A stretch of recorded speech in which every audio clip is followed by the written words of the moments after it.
Good evening, this is Pine Leaf Needles, and welcome to LOTRO Players News, where we take a look at the latest news in LOTRO, and here at LOTRO Players.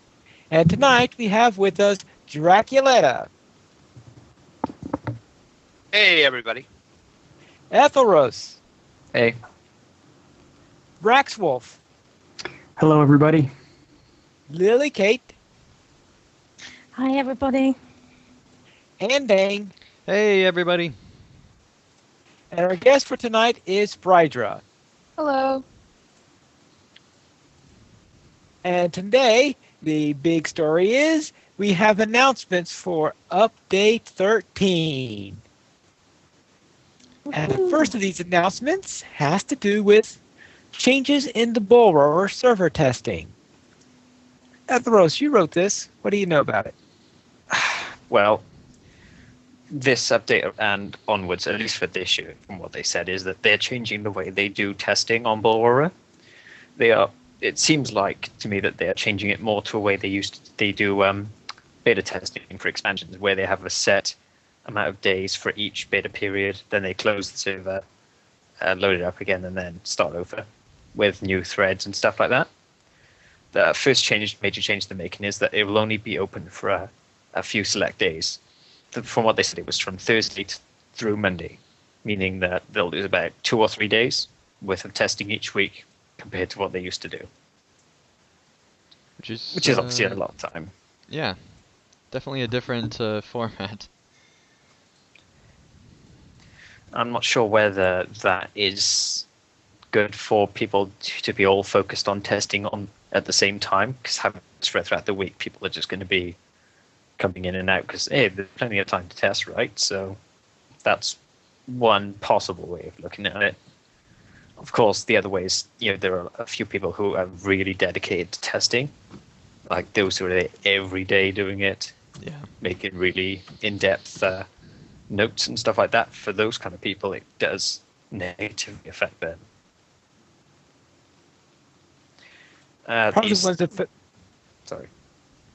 Probably the ones who are affected the most are those who weren't able to do testing during the weekends. Yeah. Yep. The other change, which is not quite as significant, is that for each update that they're testing, they will close all threads that are related to those before it. This is wrong about before, but yeah, this is kind of to keep it focused on that, update all the feedback. So when that update is done testing, they'll close those threads and then move on to the next one. I think it's kind of good to keep it clean, because we currently have threads from all the way back to updates like last year, maybe the year before that. Yes, and there was a clarification later on that by update they meant for the ones for 13, then when they start doing 13.1, they will lock the 13 threads. Yeah, that was my bad. I originally thought it meant per round, so like they would have round 1 for update 13, then round 2, then round 3, and they would close in between those. Yeah, I was wrong about that, so whoops. Very well. Very well. Anyone else have any comments on the changes to Bullroarer before we go into the patch note? It allows it to be predictable when Bullroarer is going to go up, and so that can allow people to plan ahead of time. It is bad for the people who don't have their weekends free, but for a lot of people, I think it'll allow them to plan ahead a little bit more. Is it true that there's no NDA with this testing? Yeah, that would be why there are articles on LOTRO Players about the beta. From what I'm aware of, these public tests beta stuff like this is always no NDA. Yeah, everything Right, that's there's not only an a- expansion is usually without an NDA. On Bullroarer, at least. Right. So until they announce the next expansion and start doing beta testing for that, we won't have to worry about NDAs. Unless, of course, you're in some other program that is not on Bullroarer, of course. That's right. Right. So until they announce the next expansion and start doing beta testing for that, we won't have to worry about NDAs. Unless, of course, you're in some other program that is not on Bullroarer, of course. That's right. Right. Right. It's like members of the council, for example, can't discuss what's on their special servers and stuff And like that. people on Palantir and all that stuff. Right. Very well. Let's go then into the patch notes. And of course, we have the major items of note are, first of all, we have 2 new areas, the Entwood and Flooded Isengard. Yeah. I just want to make sure no one had anything they want to say before I went on. Well, I mean, we are going to This one's part of a we can separate article, go in so- depth on each of the separate articles while we talk about them, while we go through the points. So let's actually go ahead and mention the first article about the videos there and how they go Right. through You the did zones. some landscape videos, it looks like. Or Draculetta looks like posted them. But I thought they were endings. They were my videos, but I was so busy processing other videos that I didn't have time to write the articles for them. But these did show up on Massively and some other sites as well. Big thanks to them for sharing it. And let's actually go ahead and have some discussion about the different regions. First of all, spoiler alert on the feed, because I'm already showing footage of the landscape I there. should tell you. And Yes, spoiler I alert, should obviously, tell on you what we're talking about. So now panic. Yes, I should tell you that I did not watch these videos to avoid such spoilers. All right. Well, you're not going to be spoiled. So there are 2 zones. There's Flooded Isengard, which is technically in a separate place than real Isengard, which is what I actually predicted going into it, that if you went to the south from, or if you went to the north from Helm's Deep, you'd be going into Flooded Isengard. If you went south from Dunland, you'd be going into normal Isengard. And there are places to jump over a log is literally what you do to port between the 2 areas. There's a Rohirrim that allows you to jump over a log. It's the weirdest teleport ever in LOTRO, but it gets the job done. So, but the new Entwood area is yet another different version of Fangorn. It's pretty amazing how they've been able to continually have all these different versions of Fangorn, and it has several locations, like the cave where Merry and Pippin stay in, and some other important things as well. So Tharos, if you want to talk about the landscape a little bit. Yeah, the Entwood is, as you said, is another version of Fangorn. This one's kind of the most pleasant. There is the mobs I saw mostly natural ones rather than like orcs or stuff like that. 2 main, I think, lore areas are as you said, the place where Merry and Pippin stayed with the draft, and I can't remember the name now. Dingle, I think it was. Yeah. Yeah, that. And also where the Entmoot takes place. The other, I think, major feature of the Entwood, at least, is they finally have updated waterfalls. Yes. That took 7 years. Yes, they updated the visualization of waterfalls to where now they're not the gross, like, clumpy looking thing. They actually have rainbows inside. One of them did, at least. And it's like one of the most beautiful waterfalls I've seen. They looked somewhat similar to Swotor's waterfalls, if I remember right. So if you know what that looks like, especially on the Jedi path where you go into that one cave, it's very similar to that kind of thing in this zone when you're going to where Merry and Pippin were. And it's amazing. I can't wait to see, moving forward, some of the places in Gondor, with assuming that there's some water areas in there. It'll be really exciting to see future water areas, and hopefully they'll go back and update some of the older ones as well, because it's such a small little touch, but it's the one thing that feels like that the graphics are limited in.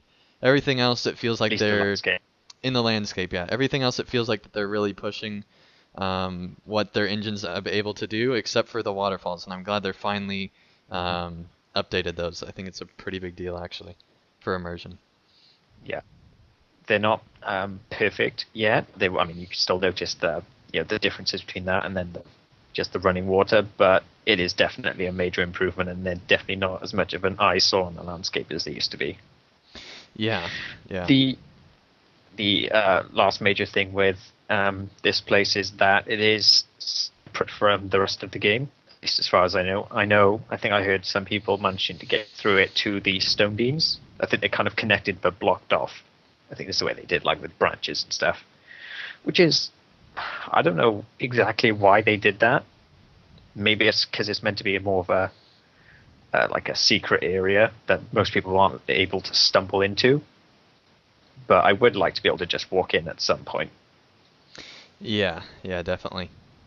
And the other area is, of course, Flooded Isengard.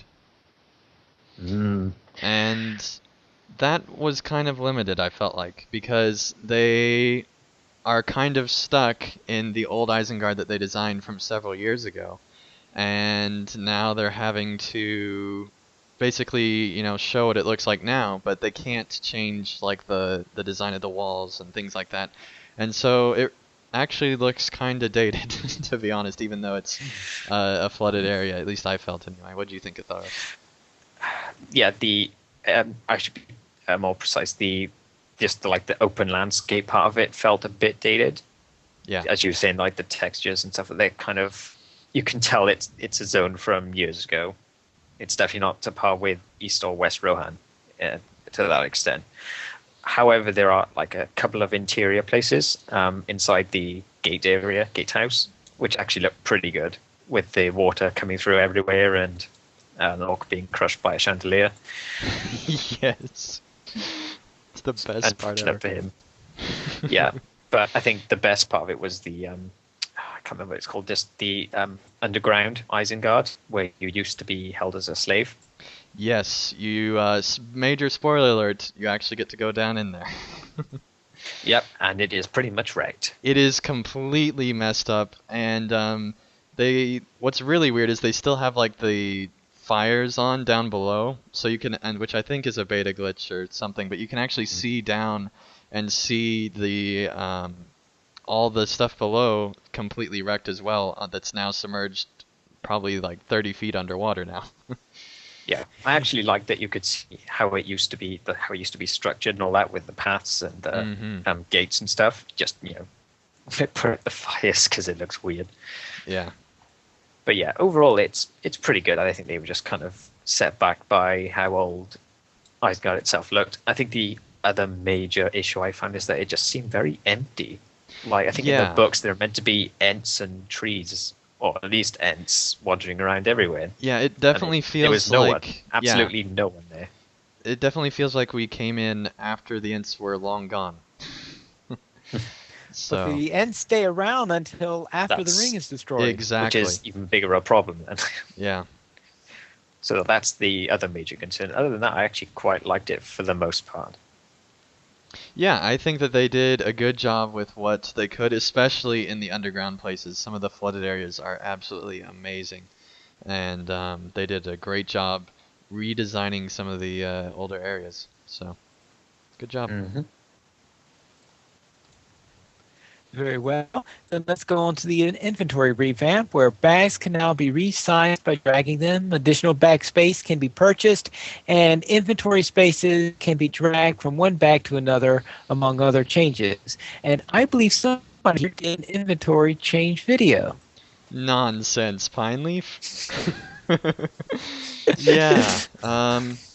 Let's go ahead and discuss how this all works. So, first of all, there is, at least on beta, there's a 7th bag worth of slots now.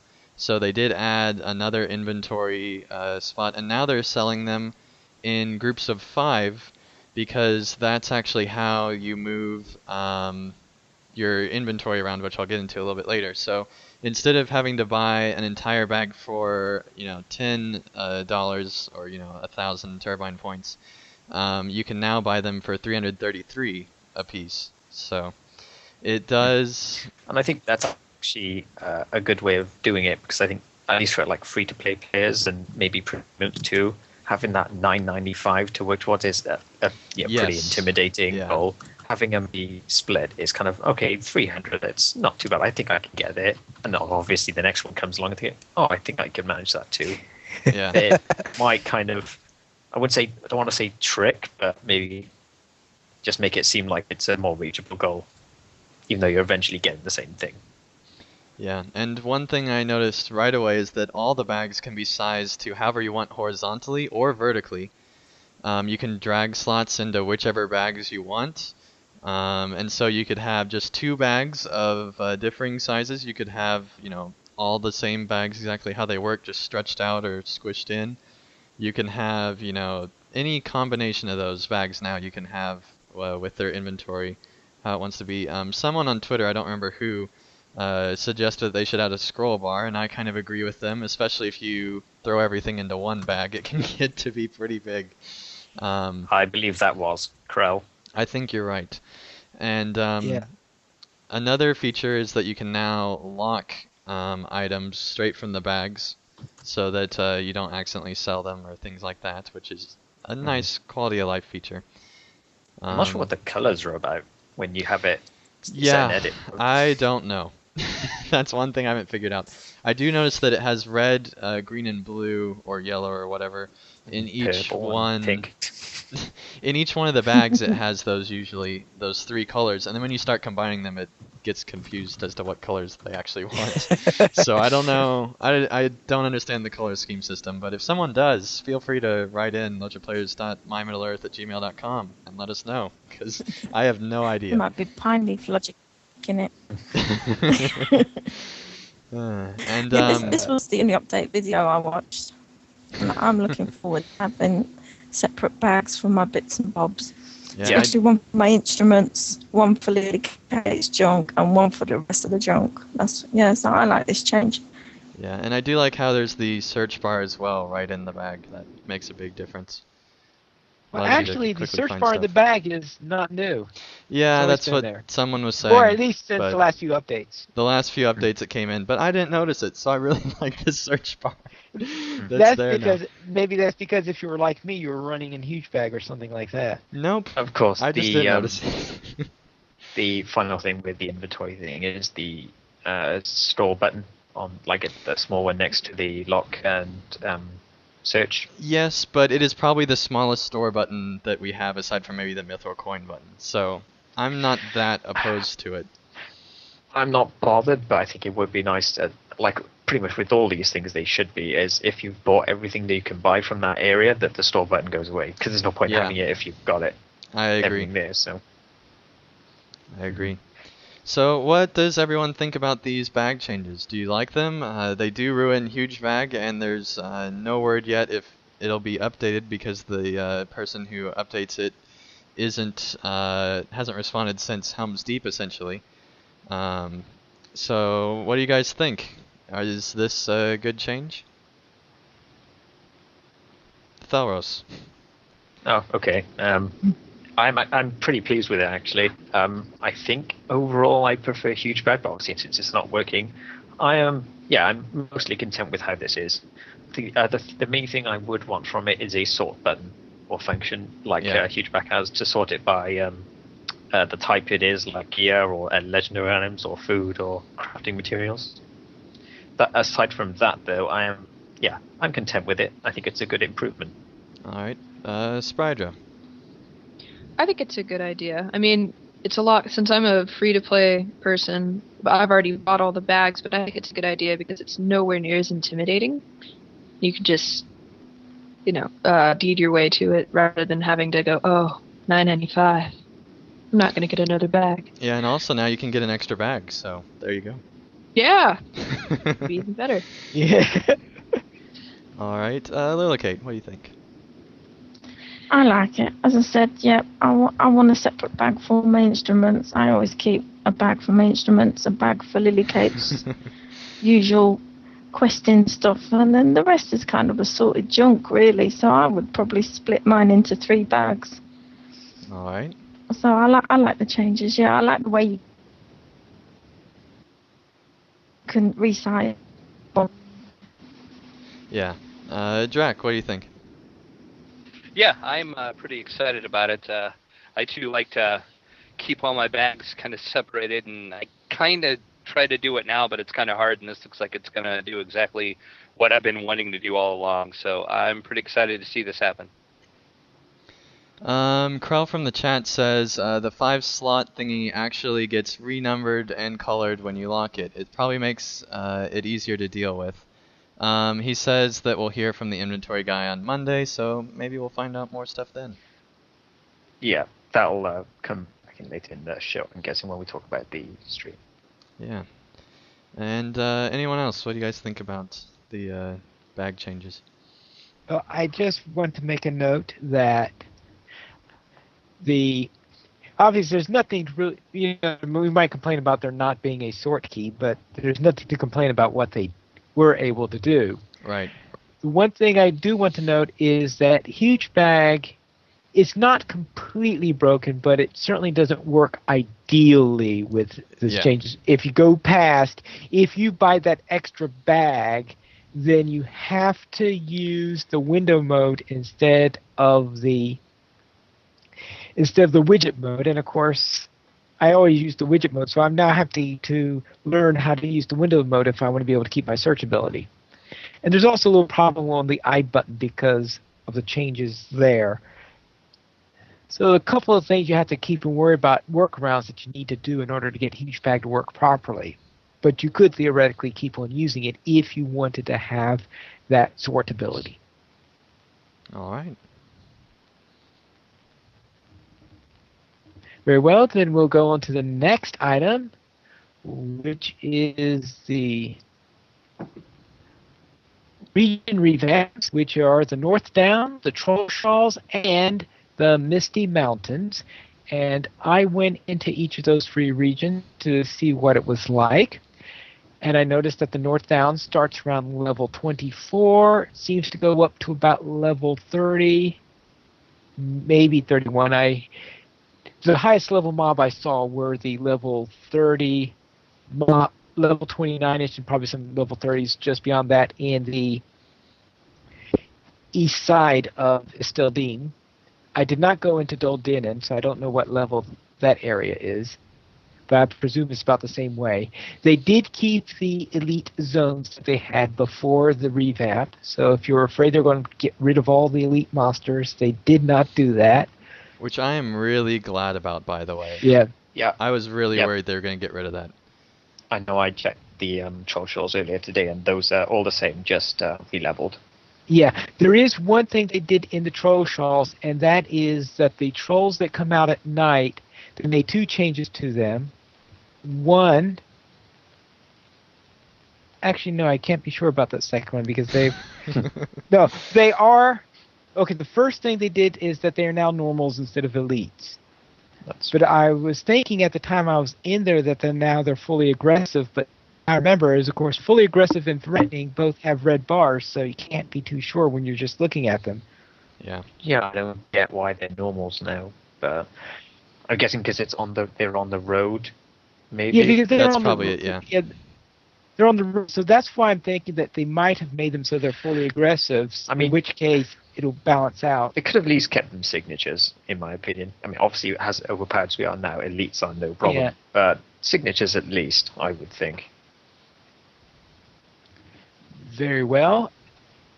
And so the Troll Shawls are now levels 35 to 39, so it's a little bit higher than it used to be. And the Misty Mountains are now level 40 to 45.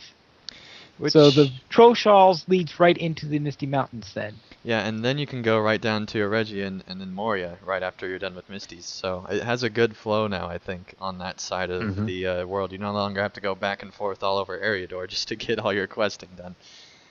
Yeah, the only bump I can see is going from Lowlands, which is like up to 30 or 31, to Trojans, which is 35. So you would have to do some epic stuff or skirmishes in between to get up to that level.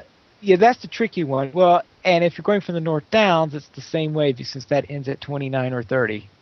Well, Evendim picks up right at 30. Yeah, Evendim is it. And the first half of Evendim, and since I usually have more fun in the first half of Evendim than the second half, so I could probably do the first half of Evendim and move over to the Troll Shawls. Yeah. Yeah. But at least now both sides have progressions where you can go, straight up to on one direction and don't even have to worry about backtracking now, which I think is a really important change. Yeah, it is probably worth noting though that none of these individual zones are on the scale of Evandim or Moria, of course. Yeah. At least in terms of like new quests and stuff like that. The releveling is significant, and they did add some new bits and pieces of like objects like barrels or wagons and stuff in Northdowns. I saw a few of those added, and when they put in new NPCs, both like quest ones and the ones you don't interact with, they're just there doing their own thing. Those are they're using the newer models they've used in Rohan. All right. One thing to note concerning the Misty Mountains is that the level 45 area is Goblin Town.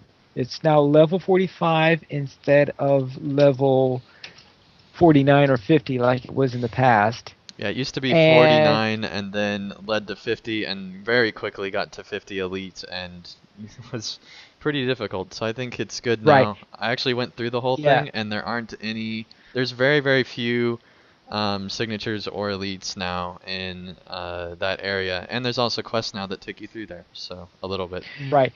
Now, I noticed that most of the mobs in the entrance area, which is the only part where I went through, are greenies. So you start out with swarms, and I guess maybe you find some normals and maybe some signatures for some major fights. Yep. Yeah, I think the only other major thing is that they haven't changed the swift travel or the stable travel in general. Yeah. Yeah, that's which a big Tross thing. was desperately needed, and they didn't do it, which is very disappointing to me. All right, then. Then we'll go into the end. One small thing that I noted, and this is a very small thing, but in Golem's Cave, there's actually, I think they just kept the worms that were there already.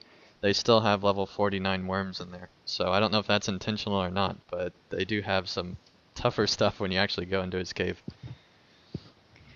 Ooh, all right. Did you bug that? I'm going to. I was too busy All getting ready right. for adventures, but I'm definitely going to go back and bug it for sure. All right.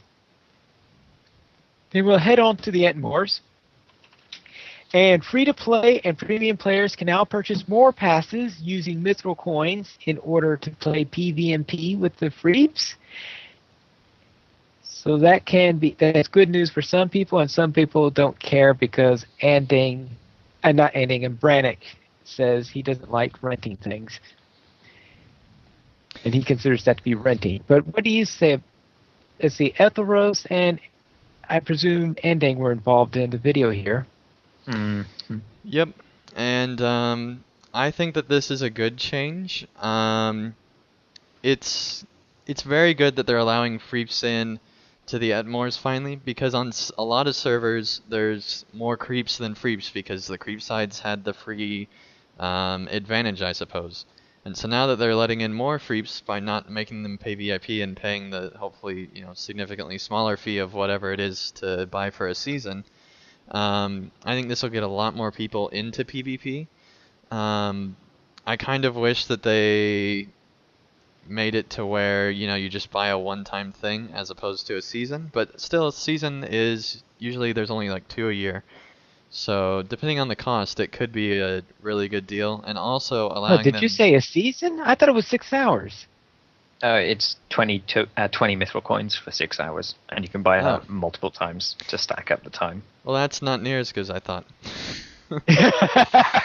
Oh, you thought the season was a lot longer than 6 hours. Okay. Yes, I did. There is a minor point that I was actually wrong about in my article I wrote, which is that even if you're not in the Etmoors, the timer counts down. At least on Bolrora, that might change, and I hope it does.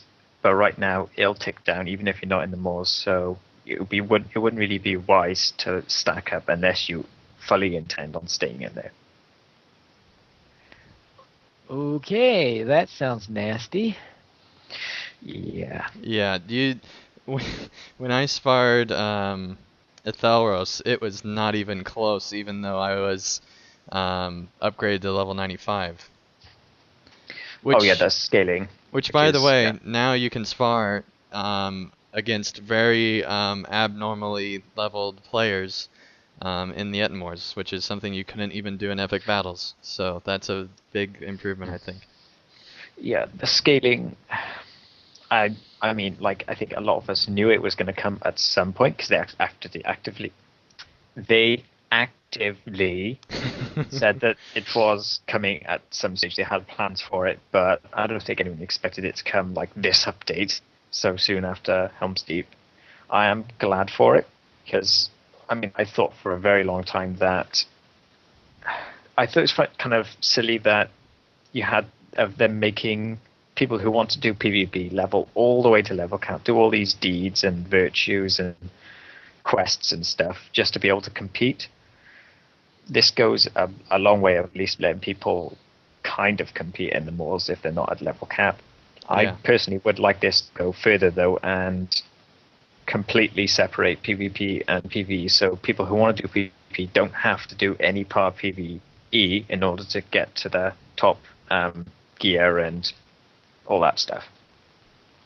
But this is a good step. Yeah, I think one thing that this will really change is whenever we have our next level cap increase, now Freeps will be able to go to the Etmors without being at whatever the new level cap is, and being able to be at cap. And while they will be weaker because they don't have their new armor, they don't even have the armor they'll have when they get to 105 or whatever the new level cap is.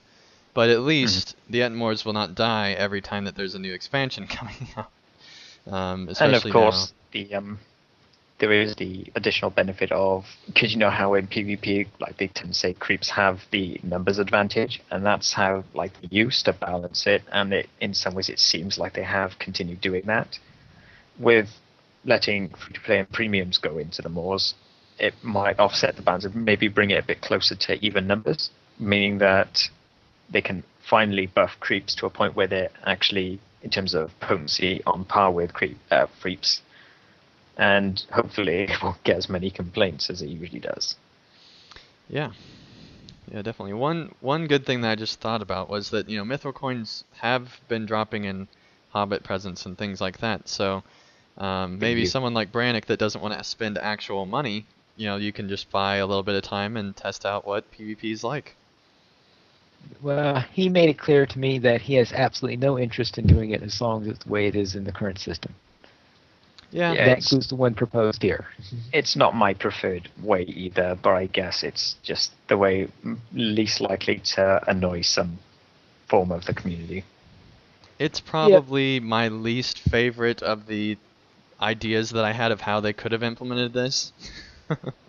But it is an improvement, I think. It gives more options to the player at the end of the day, at least. Mm-hmm. All right. So we'll go from the Entmoors into resource instances. There will now be new resource instances at level 95. And that will be nice because my scholar was finding it painful going all over the place trying to find scholar nodes in the Western Rohan. Now, I've been doing that for the last couple of days since I just made Kindred, and now I can start trying to make stuff with this. It is good they're still going with these resource instances. I think, my history might be wrong here, but I think the only times they've had these are Moria, which came after launch, Rohan, which had them with Hypol, so technically, people would be doing them at launch, and then this. I don't think Mirkwood or Isengard had them. Right, and in fact, I thought the entire idea of resource instances was dead until they reintroduced them in Rohan. Yeah. All right, and now mail. Mail, they've changed it. Okay, one is mail cannot be sent to you by players who are on your ignore list. 2, you can have up to 10 attachments instead of 1 attachment on a single mail message. And 3, VIP players no longer need to visit a mailbox to open up their mail. Though it would have been nice, I think, that that whenever you clicked on it, a Hobbit mail delivery person came up to you and delivered your mail instead of it just happening out of thin air. But you can't have everything. Complicated animation, I would think. If I they know. Standing on top of a mountain, the Hobbit would walk across the air to get you. And it would get annoying after a while, I think. Well, yes, it would get annoying after a while. You do have a point with that. The 10 attachments thing, because I know they mentioned that the cost would increase the more items you put on there. I'm not sure if this is fully implemented on Boro yet, but when I tested this with Andang, I sent him 10 items, some were like stacks of a few. The total cost was 40 silver, so not much at all, really. Yeah, a really good deal. Now, one of the other things to note is that you can send something that's bound to account to another character on your account without any trouble. Actually, I think these are store items only. The bound to account items that are from the store, you can send them to another of your characters. If you want to do it to a player that's the character that's not on your account, then it will cost mithril to do so. But then in the past, you couldn't even do it at all. Some people, though, are complaining that it might set up gold sellers and stuff like that. I think it could possibly have some people try it, but at least the way I'm looking at it, it seems like it will be overly complicated for a gold farmer to do, like continuously and on a larger scale. That said, it probably would be better just to not do this at all, because it seems like a pretty silly idea to me. Right. So does anyone know what the mythical coin cost is to send such items through there? No, because I don't think very many people have actually experimented with it yet to see what these items are and all that kind of thing. Yeah, I guess you got a good point with that. Very well, then we'll head on to housing, and that the cost of additional storage has been reduced. Before it was 5 gold and 125 gold. Now it's 3 gold and 27 gold, I believe. Or is it 3,927 instead of 525, 125? I think it's something like that. It's significantly cheaper. Yeah, significantly cheaper, yes. And here's an interesting one. Kinships. Kins are no longer disbanded for not having enough members. Yay! That's a good thing. I think it's a really good thing. I guess. I'm sure Mist would be happy about that one. Yes. She no longer needs help in order to start her kins. She's going to have She so will many be. kin houses, it's going to be... She won't have enough characters to earn money for the kin houses. It's going to be terrible. On the one hand, it is good for people who, like Mist, who want to have their own kin house and stuff like that. But on the other hand, you can have kinships that just end up not doing well or floundering, and because they don't automatically disband, someone might just leave it there and like they've stopped playing and the kinship is still in existence and that name is still taken. That's true. So that could create the problem of just cobwebby kinships that aren't being removed. Yeah. It'd be the housing situation all over again. Maybe they should put a limit on it after so many people go and act. I'm assuming that one person has to still be active in it, but maybe not. I don't know. And going That's back to what you were previously talking about, Corel and Frontalist in the chat are both saying it's 2 mithril coins per item that you send. Okay. Okay. Yeah, I was going to say that's probably why they did the foreclosure change that they did earlier on. You can start to see how some of these things are falling into kind of the bigger picture. Yeah. All right, very well. And now for crafting, they added a button to disable item inscription, which will cause crafting items to halt whenever because what happened is that whenever you got a crit on some items, you would be asked to type in a name for it. And that was a big pain for people who were doing a great deal of crafting, went off AFK while it was crafting, then came back, and of course they got the stupid inscription message, which you find very annoying. So now you can do AFK crafting without having to worry about getting a crit, because there are times when people wish they could disable crits because of that. This one I know from reading the forums that people have wanted this for years. They've been asking for it a lot, I've seen. So I think it's really good to finally have this. Yeah. Yeah, I think they were asking for. Sorry. I think I saw people asking for was crit disabler, but this is probably better than what they were asking for. Yeah, it's annoying enough when you're there crafting and you get it repeatedly. never mind going away and coming back thinking that your batch is going to be done and you sat on the first one waiting to input a name. Yeah. Ah, yes. And now we have Thoros. You seem to like pets, it looks like. Actually, there was a few things from these notes I wanted to mention.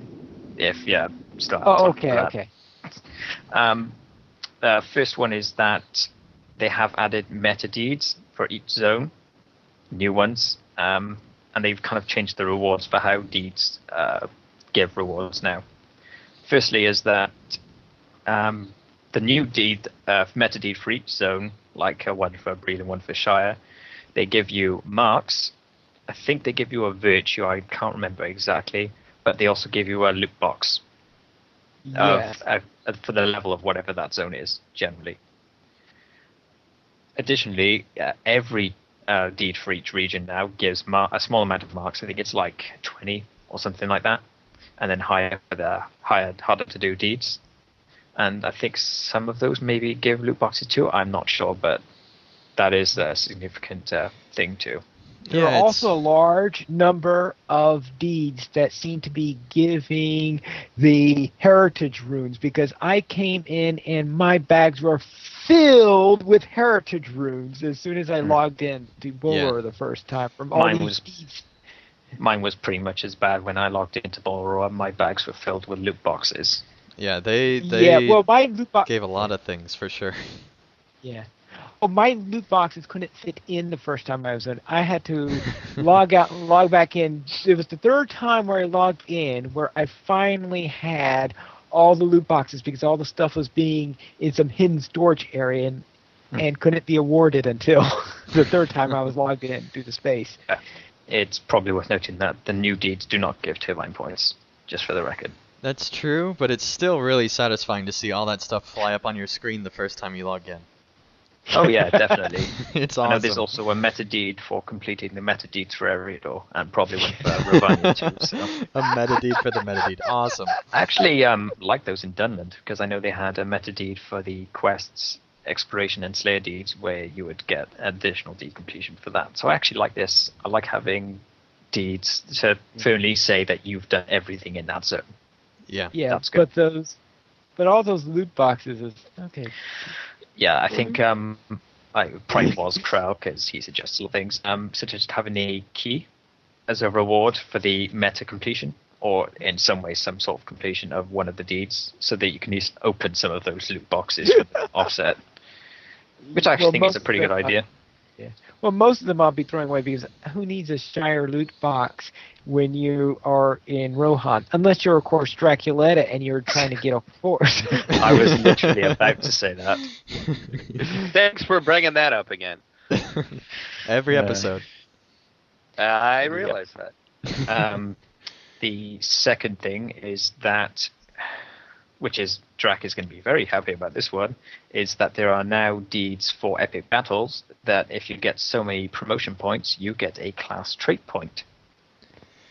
Well, there's a deed I'll never get done. Yes. It is nice, though, that they're giving another... I mean, that's a decent reward for epic battles. There haven't been very good rewards for them, and so I'm glad that they're at least giving us something. Yes, but the thing that's really nasty is that you can buy promotion points. Ooh. Mm-hmm. That's true. Plus the fact that for the first level of the deed, you need 100 promotion points. I think it's like 200 for the next one, and then 300 yes, for it is the third. Oh my goodness. I mean, even leaving aside the whole buying thing, which is basically buying class point to an extent,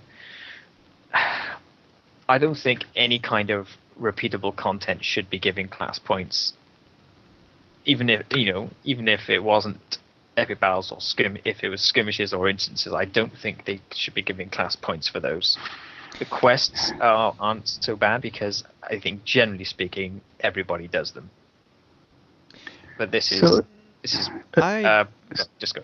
I disagree with those. I think as long as they limit the number that they're giving, if they gave like 10 class points and you have to do this in order to be good in the raid and like that sort of thing, then I would be upset with it. But just 3 that are, fairly down and hard to get, if you're doing all that work for epic battles, I think it's a worthwhile thing. Now, yeah, the buying thing kind of sucks, but I think it's still a good thing.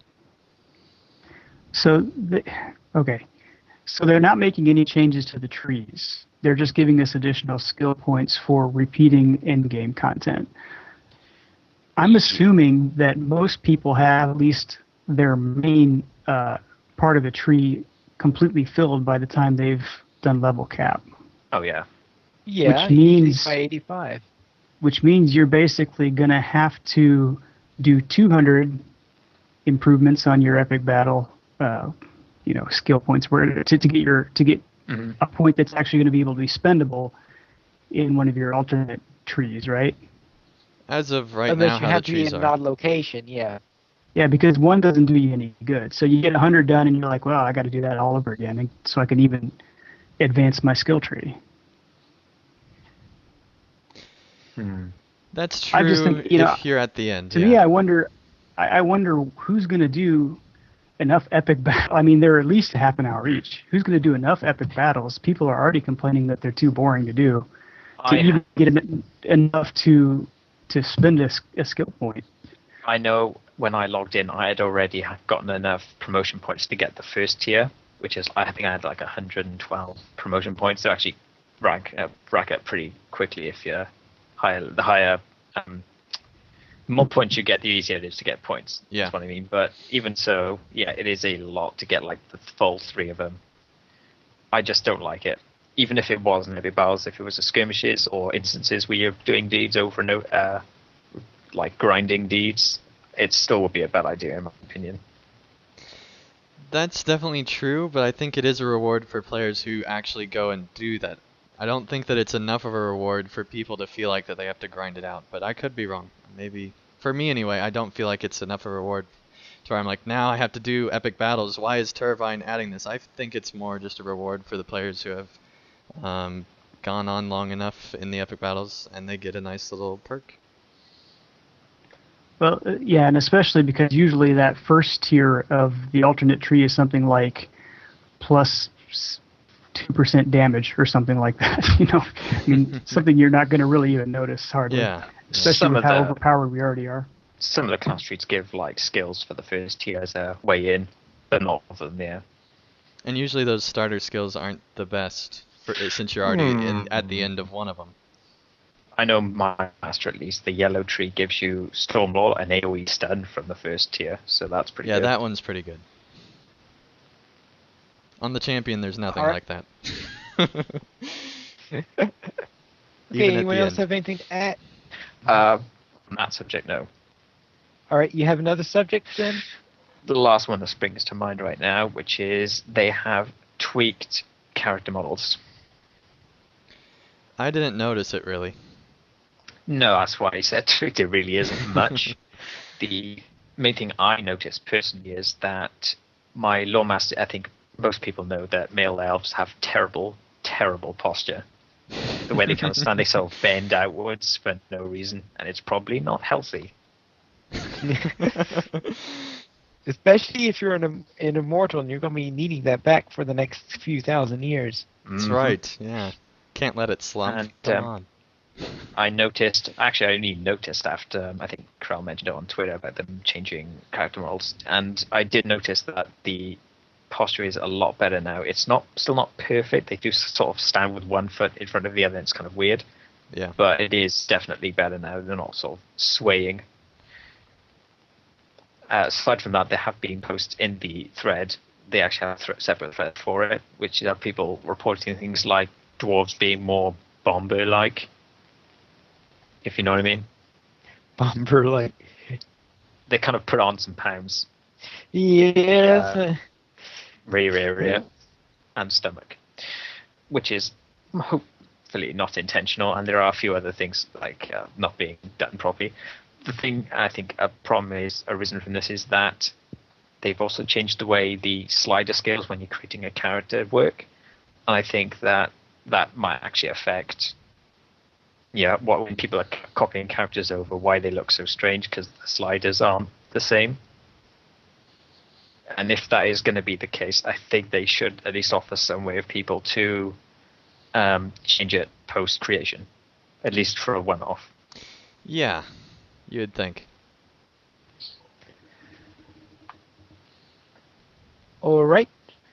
Is that it? Yeah, I've talked enough. Okay. Then we'll go into. Well, Ethros, sounds like you want to talk again because you seem to have a love for pets. Okay, I put that in the wrong place apparently.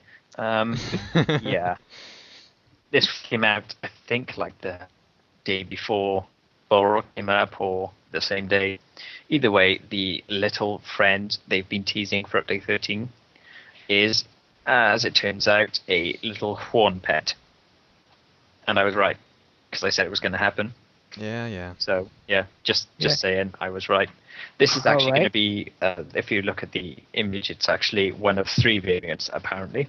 I'm guessing they're different forms of the horn fight, like the older ones, and just the fir trees, stuff like that, I'm guessing. This is pretty significant in that it's the first non-combat pet available to non-law masters, since they said they were going to do that, 3 years ago? A long time ago. It was a long time ago. Yeah, it was a long time And it's ago. a tree. I like it. And Maybe it's not a that. tree. Maybe not that particular model, because it was kind of mean, but Yeah, I don't understand why we have like the evil. I mean, and yes, I'm sure there's like a story element where it's like, all right, you helped these people and now they're like allied with you, and so you have these like many tree things going on after you. But it's just weird. Why is this the first non-combat pet for non-lore masters? Like, there's so many other options, like a squirrel or a cow that walks really slow. Like, I'd be up for that, even though I have a hatred of them after Wildermore. But I mean, this is just, I don't know. I don't. Let's be honest. For law masters, at least, they've had just as weird pets previously. I mean, if you looked at the bog licker up close, it's very strange. Yeah, but you don't have to summon it. Well, don't have to summon It's just this. weird that this is the only pet that they've given to everyone else. I don't know. Yeah, I would have thought, because to me, the most logical pet to be the first to give to everyone else would have been something that humans normally have around. Dogs, cats. I don't know what you're talking about, Punny. There are lots of pet trees around here. I just maybe don't in see. Wales, but not in the U.S. I just don't. When I think of Middle Earth, I don't think of thousands of hobbits in the Shire having little tiny horons following them around. It just doesn't seem very probable to me. I'm sorry, Atharos.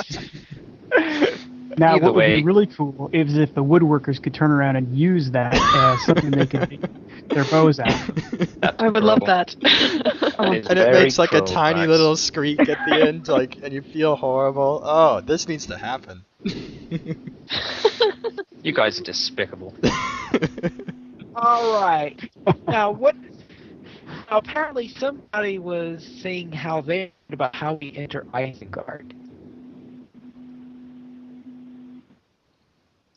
No one wants to own up to that. All right. I was right about how we were going to enter on Isengard, which I talked about a little bit earlier. How I predicted that they were going to have a way south where that was one version of Isengard, and a way north where that was another version of Isengard, and it wasn't in the same spot like Helm's Deep, which technically that's not the same spot, but you don't have to phase into it this way. You literally just go to Isengard and it's there. You have to phase to the other version, but then you'll be on the other side of the map and you can just walk out to Dunland, and it's a great way of doing it, I think, because you don't have to like right click on a barrel to continue your storyline. It's just right there, and I think that because of the way that the story goes in Isengard, it's a great way to have done it. Obviously, they couldn't have done it with Helm's Deep because of how that story works. All right then. Let's see. And then, I guess that's for. Let's go to the Boar Isengard live stream, since I presume we're not going to be talking about the big bombshell until we go into That's that. right, we're not. Let's go in somewhat order about these questions. So, you wanna go ahead? Yeah, credit to Frickin' Muck for, as usual, doing these transcripts. This one came up very quickly after the surprisingly lengthy amount of questions answered. So yeah, big thanks to him or her for that. Yeah, I was driving yes. home from college, and there were like all these messages coming from Skype saying, "Andang, you need to get home. There's been major news." They wouldn't tell me what the news was, but they just kept saying, "You need to hurry home." I can only drive so fast while observing the law. I'm sorry. Yes, and there are 65 points in Yeah. Rick's post. We could skip over a couple of them, like the first one, for example. Well, the first one's Yeah. actually worth mentioning. Well, we already talked about that earlier, but yeah. All right, let's see. There was a question about will housing changes allow us to have random placement, or will we still have hooks? And Horstev actually gave an answer on that they're prototyping a model for the new system. So prototyping means they're trying to see if they can get it to work. So they're not making promises, but they hope it works. That's right. Or at least that's my interpretation of what prototyping means. Yep. Yeah. Continue on. All right, we all very well. Let's see. Please pester Sapiens to dye his beard pink and green. He does need to fulfill that promise. That's right. Mhm. Yes, he does need to take care of that, and he did mention that his wife's reaction is essentially that as long as he's not shaving it off again. All right, let's see.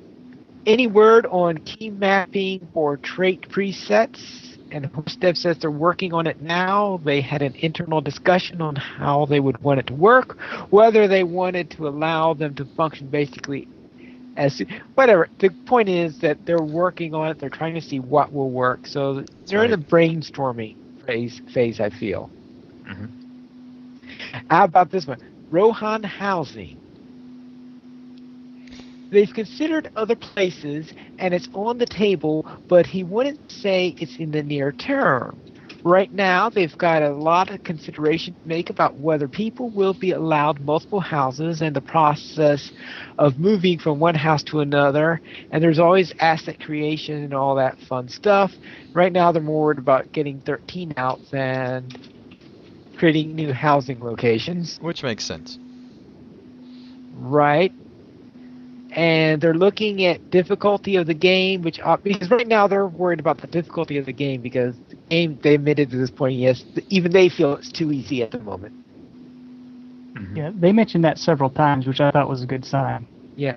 Yeah. Now, speaking of concerning things, I forgot to mention this when we were talking about the Bullroar notes, since it wasn't something in the patch notes, and that is that they are upping the morales and possibly other stats of the monsters in skirmishes. Yep. And I ran a couple of skirmishes and verified that was the case. All right, let's see. Our first stage is going into U13 or U13.1, and say they're putting them in the Borer build on Monday so that they'll be ready for U13. They're looking at drawing them in T3 skirmishes, some of the classic instances, and potentially as a platinum drop in big battles. I don't know. Can we just not talk about that now? Okay. So there will be several places to get them.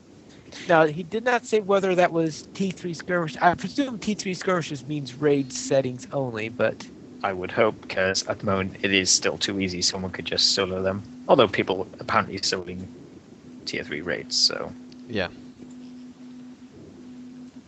Especially with the You balance say the way so? it has been.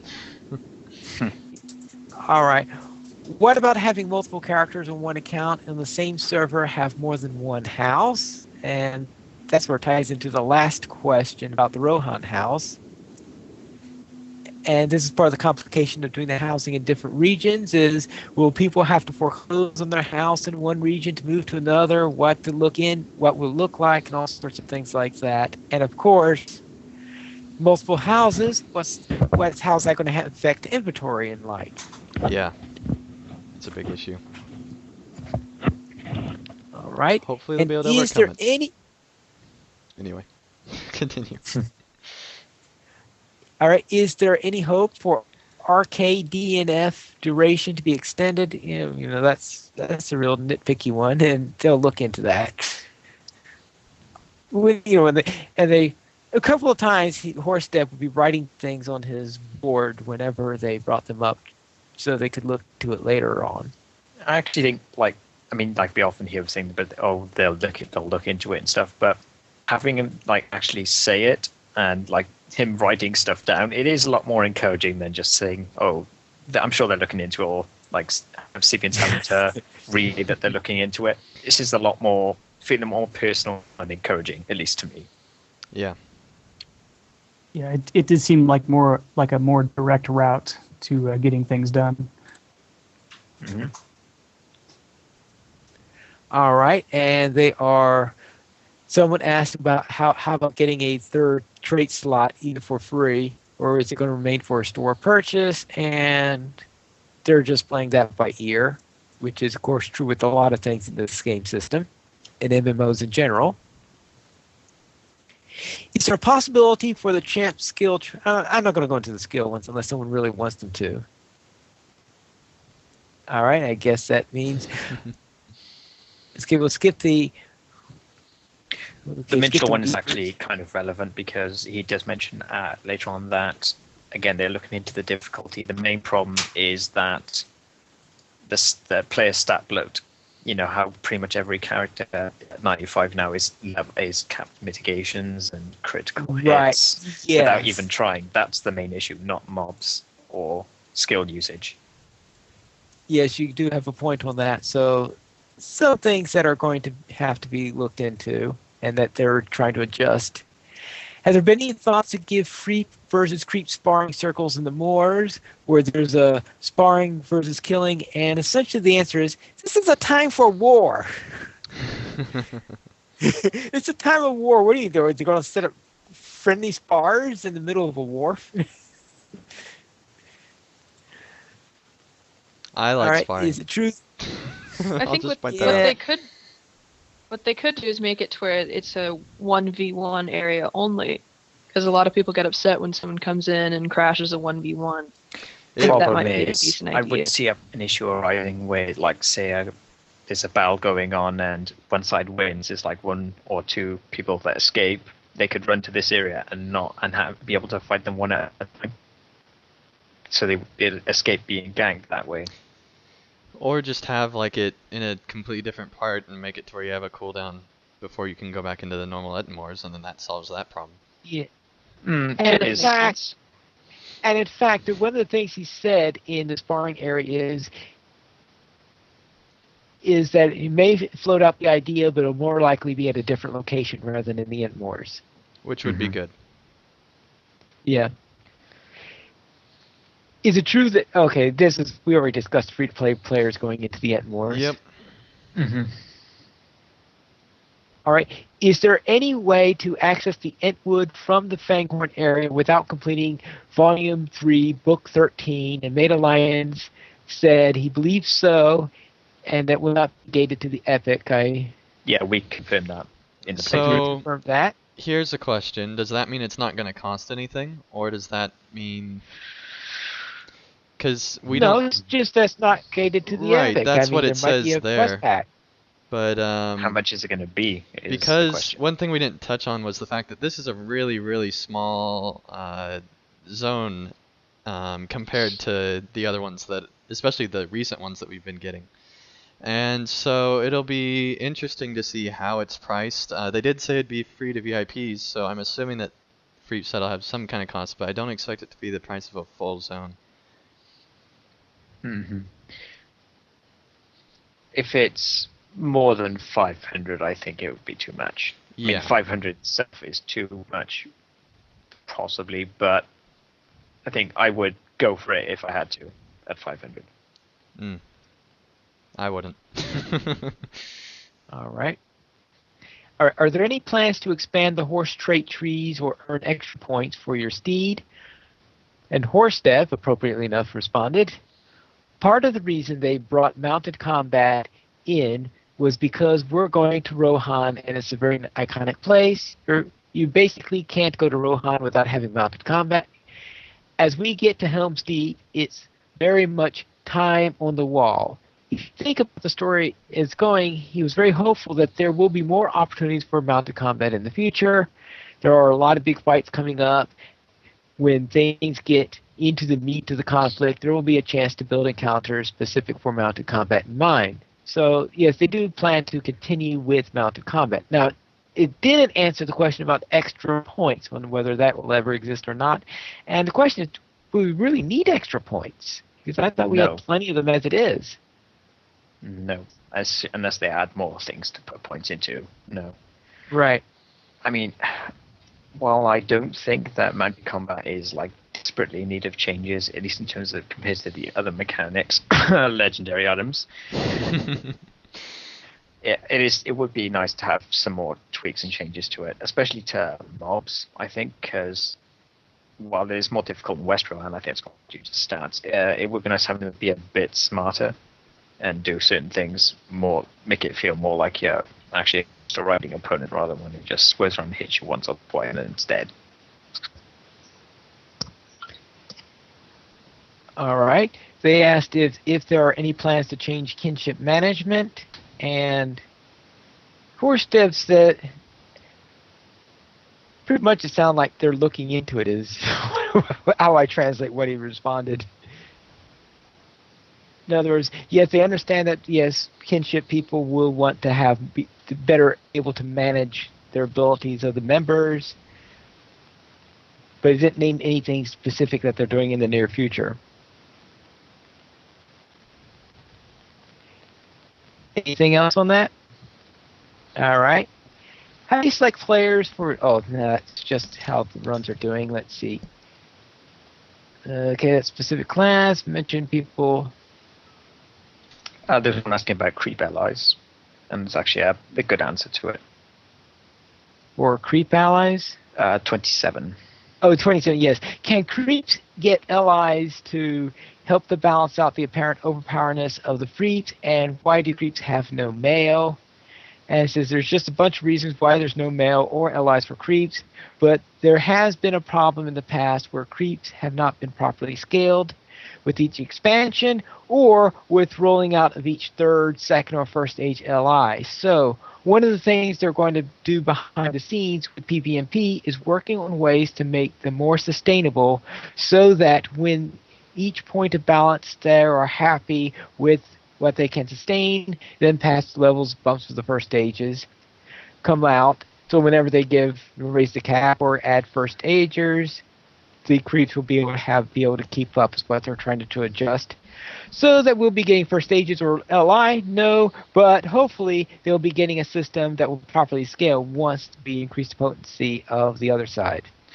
And that is the first time I've seen a developer properly confirm the exact problem with PvMP. I think, at least recently, Update 10 is the major example where they gave creeps new armor sets, they gave them new gear of various kinds, they gave them battlefield promotions, all of the stuff that buffed them up, and creeps didn't get scaled up to match it. And it's just happened all over like the past years of the Moors, and it's only now that they're apparently realizing that's the problem. It is encouraging that they're actually confirming this now, and they're hopefully working on a way to make it actually permanently solve this. All right. Very well, then we'll go to 28, which is, in the last update, there was a patch note that said monsters will be more aggressive to use their high power skills more often.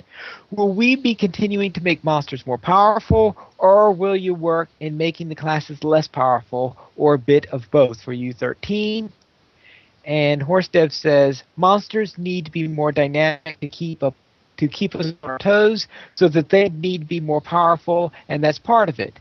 But if you just crank that up, there will still be a problem where people are hitting their stat caps really easily. Basically, under the hood, there are a bunch of big magical formulas and whatever, and right now people are getting too close to the stat cap without having their better gear. So, what they want is to make sure that they do on a release, they ratchet up level cap to ensure that people are facing new monsters that do new, interesting things, and that there's really good reason to go out there to get better gear. So, to widen that band of what you currently have and where you are striving to get to. And there's really confident that they can do it between 13 and 13.1 with a little course correction along the way because they never know what's going to happen until the live players get their hands on it, no matter how much they put into Borer. He believes that they will get a sweet spot where things are interesting and challenging again, where people don't feel like they're just rolling over the bad guys. We hope they succeed. Yeah. Yes. Let's hope. That not just the I particularly like how he mentions not just that challenging part, because you can make mobs do a lot more damage, but that doesn't make them more interesting. Because currently, I think the main thing I noticed is with LOTRO compared to other newer MMOs is that in those, mobs tend to have their own abilities that do noticeable things. You actually have to be concerned about some of the stuff they do. Here, sometimes they do a damage over time that does 20 damage. Sometimes they try and heal, and the induction is longer than they would actually heal for. Stuff like that makes them kind of boring to fight. I'm hoping that they actually do work on this and make them have abilities you think, oh crap, he's going to do that, I need to stop him, or I need to back off because he's about to do some big attack or something like that. I'm hoping they work more on that. All right. Since Oathbreaker pets are no longer gated by trait, that's just they want to get Oathbreaker armaments for lower levels. Let's see.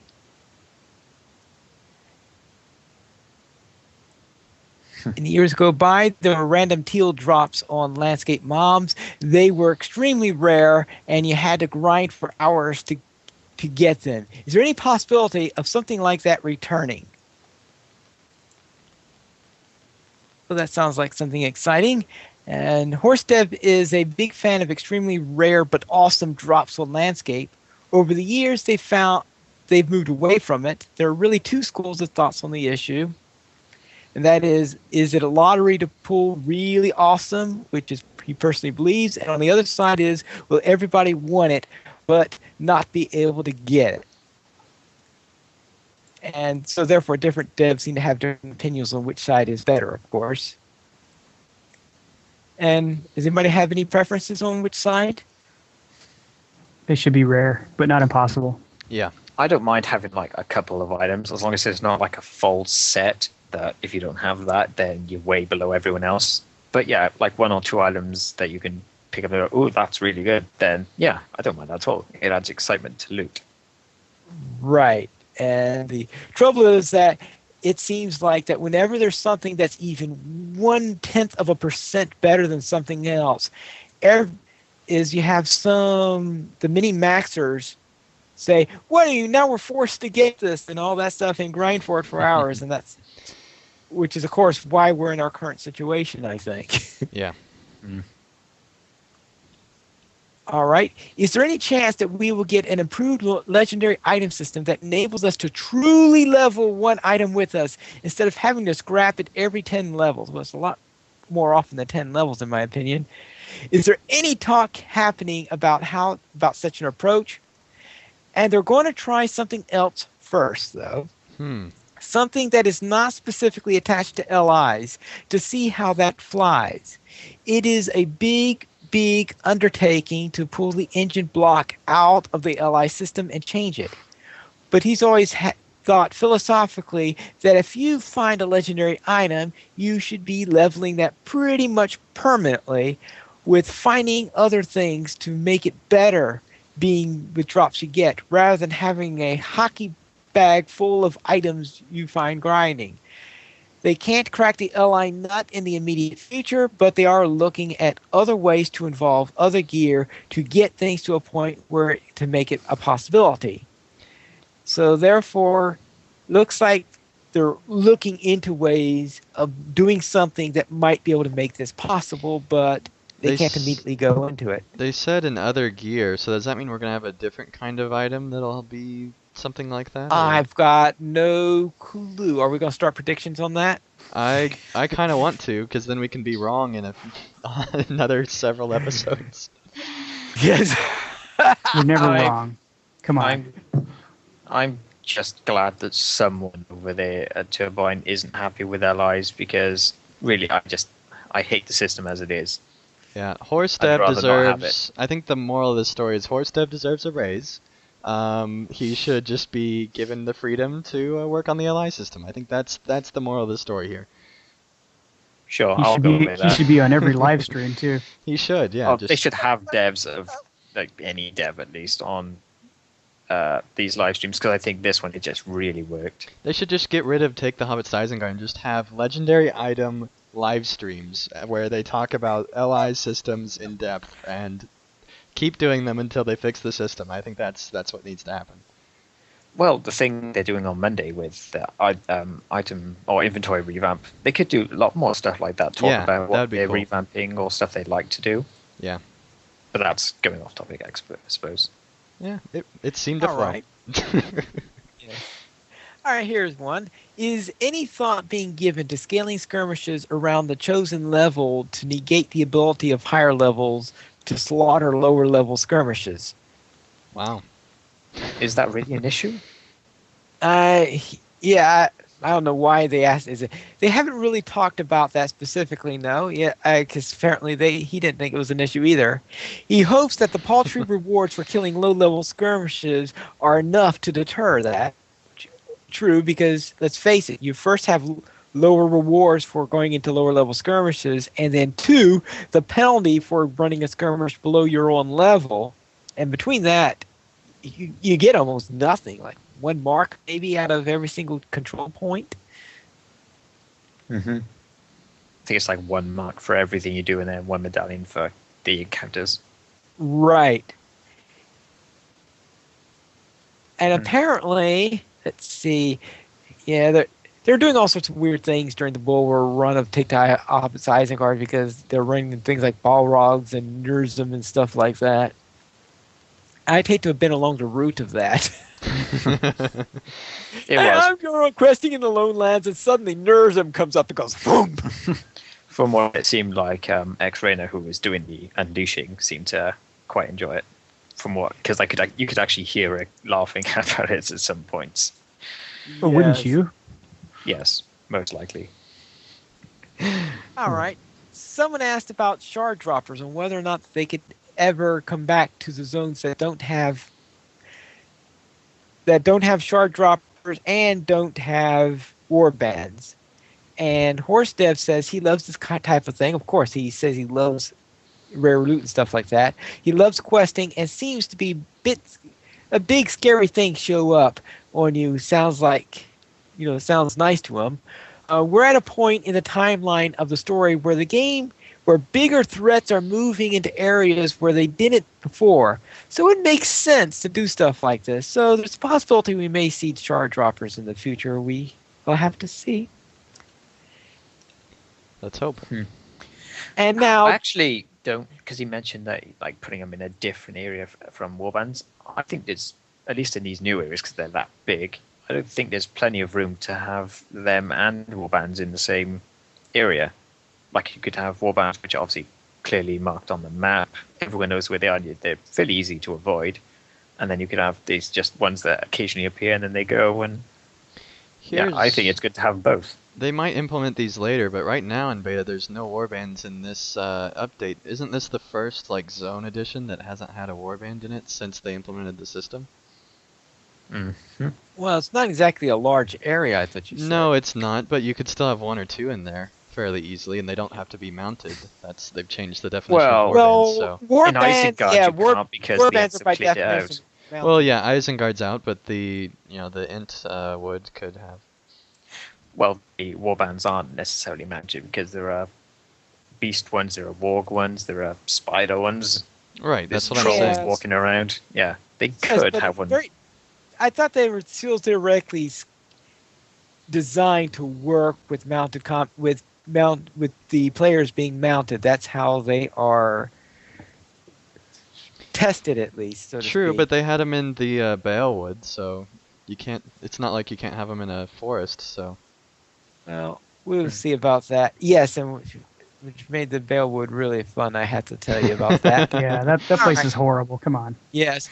Someone asked whether Bulwer will ever be available to non-US players, and I should tell you, yes, Bulwer is available to non-US players. Any players from any place, from any server, can go into Bullroarer, and they now have it so that you can transfer from any server into Bullroarer. Now, there are some characters on the European servers that might not be able to copy successfully due to the differences in the code between Codemasters and Turbine, which is one of the reasons why we can never have transfers on servers, because, failing transfers completely and losing things on Bulwer is a minor thing compared to losing it on the live servers.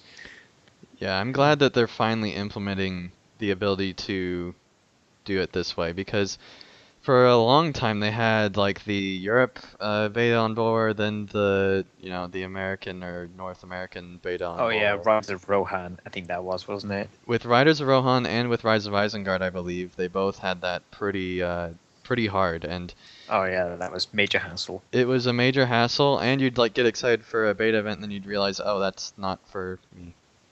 It'd be terrible. Yeah, it was really nice that I had capped characters on it, that I happened to have a capped character on Laurelin the first time they did it, so I had no trouble, doing them both sides. But not everybody had that luxury. Apparently not. And just a note too, right now, there's no way to install Bullroar.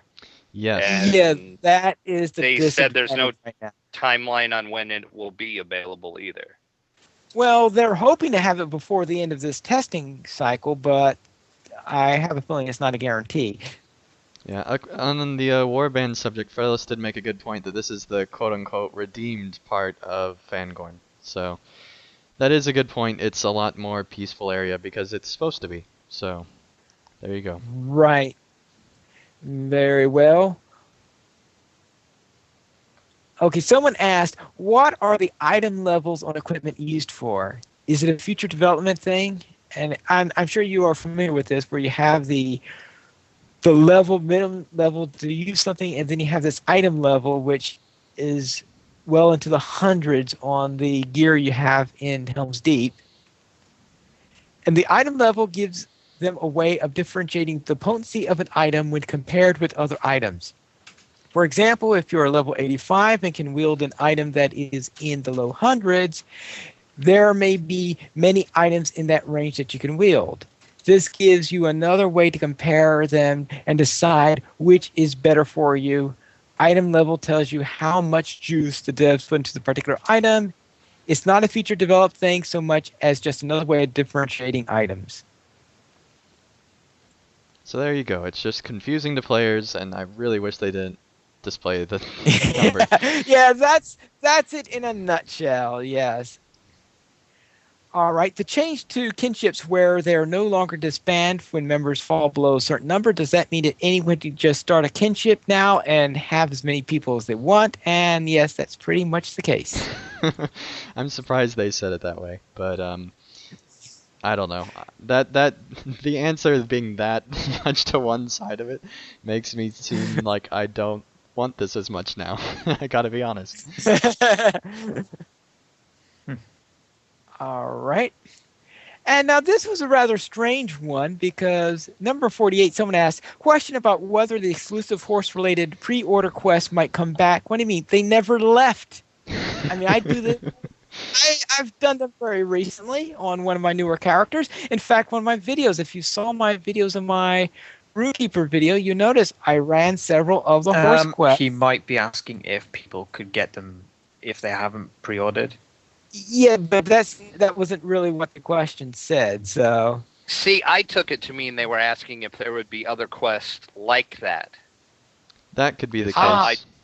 That's how I took that question. This is why, if you ask a question, you should be clear on what you're actually asking, because I'm sure Horstiff thought one thing when he read the question, and we have 3 different answers here, what people thought that the question meant. I think I have a solution. Just tweet Pineleaf whatever your question is. He will edit it for you.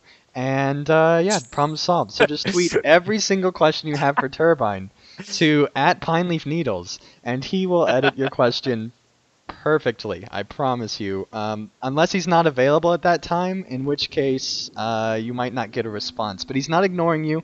He's just not there. And by the time he would be able to respond, it would be too late. So there you go. Right. Very well. Now we'll go into the ones after Aaron Campbell joined us. Indeed. All right, let's see. Is there any chance to be able to combine LIXP ruins? And Horstev adds that to the whiteboard, and I just hope that gets past the whiteboard into a more concrete area, because I have some characters who have tons and tons of bag space being taken up by all of these crazy LIXP ruins. At this stage, I pretty much just trash any ally rune that's lower than 10,000. Because you just get so many of them, and you can't do, like, there's no point using the 160 runes. It's really, there's no point to it. All right, here we go. Number 53, the biggie. Oh no. Is Kate surprised? Yes. Is Kate surprised? Now you're surprised. And are you willing to give us a hint on what it might be? There are cookies to bribe you with. And to go into the short, they discussed it around a little while, and essentially Rowan asked Horstev, are they up to a point where they're far enough along with it that they can now talk about it? In other words, that they're confident that they can do it. And after an okay on that, yeah, it was announced we actually have an audio file announcing this, so I think we'll go ahead and play that right now. Okay, we have an audio file for that. The surprise is now my surprise, yes. And more than anything, I'm really waiting on Horstev's sort of some thumbs up for this before I talk about it. I'm not sure what your surprise is, but I'll put my thumb up. In. Nice. You two are the primary people working on it. Oh, that? For later in the year, yeah. Oh, yeah, you can talk about that. That's fine. Okay, then we're doing a new class for LOTRO for later in the year. What? A new class? Oh, cannot believe that. Oh my goodness. Just that little thing. Just a new class. Not a big deal. Yeah. Oh, that minor little change. And we all called it, didn't we? I think that you might be wrong on that. You know what, Brax? I actually have an audio file for that too. So I think we're going to go ahead and listen to how wrong we were on this. Will we see a new class in 2014? I'm tacking that on there. And let's go ahead and go with Drac. No, we will not. Not in 2014, at least. Okay. Pine Leaf? Ooh, good question. I know that there was that hint that was dropped. So I'm trying to question what it was, whether it was for a new class, as some people speculate, or whether that entire thing has to do with something they want to do with the trees. But I just can't think of any way they could add another class right now and still maintain our 333. I think it'll be too complicated. I think it'll be too complicated to add a new class this time, so I strongly doubt it. All right, Brax? No new class. Othellos? Nope. You just said it's just no. I don't really see any room for another one with three light, 3 medium, 3 heavy. It doesn't seem like a place where one would fit. The only one people keep bringing up is the Bjornings, and I don't know. I don't see that now. So apparently it's not the Bjorings, is what we were right Yes, about, but you we made were that wrong pretty about clear. the entire class thing, and Pineleaf went so far to say that there's absolutely no way that there could be a new class in LOTRO. I conveniently avoided answering this question. I did not say there's no way. You came close to You it. strongly disagree. All right, I fair strongly- enough. Still, we were very wrong on that. But I'm glad we're wrong. I'm really glad that we were wrong on that, because this is a great thing. I still can't believe that they went out and then said it for this year that there will be a new class, because there's no expansion this year. In the history of LOTRO, it's always been expansion. In the history of MMOs, I mean. In the history of MMOs, usually there's not a new class that comes out unless there's an expansion. And so for them to do it without an expansion, I think is pretty amazing, and took everyone off guard for sure. And that's probably why we'll vote no on that. For the record, this was like at the end of the Helm's Deep review, so it was like 4 a.m. for me. I was tired. I didn't know what I was thinking. So I think it's fair just to count me out of being wrong thing. I don't And think here's it's. the other I thing. don't think that's the Here's case the with other thing. us. We all predicted Ent play, so that kind of makes up for it, right? Yeah. I think never so. said there wouldn't be a new class. I said I wanted to hold a captain. Hey guys, I'm Kate's still right. awake. Lily Kate's right. She's the one that is I correct called here. it. Everyone else is wrong. Sorry, So, guys. Nicholas Play, I told you so. Well, we could if I had that file ready. All right, very well. Anyone want to Fred make in I the think it counts. I think this is a Yeah, new class. Fredulous in the chat says this just in: Turbine will always do exactly the opposite what LOTRO Players News predicts.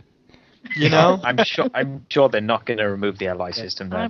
I can tell you there, if you've ever listened to one of my YouTube things, you'll notice in a recent one where I mentioned that my ability that I am unable to predict the outcome of a toss of a double-headed coin onto a flat surface. So therefore, me being wrong is completely within character. Fair enough. There's that I fine know. logic. I'll never claim to got anything, especially predictions. I just imagine Pine being Anyway, like. I just imagine who Pine going wants to to like. fill out the NCAA brackets now? I just imagine Pineleaf going into this eternal quandary. Well, will it be heads or tails? Well, if I flip it over to the left, it could be heads, but there's a 27% chance that it could be tails. I don't know. I'm going to flip it in 5 I'm minutes. gonna flip it and find out. Flip it in 5 minutes.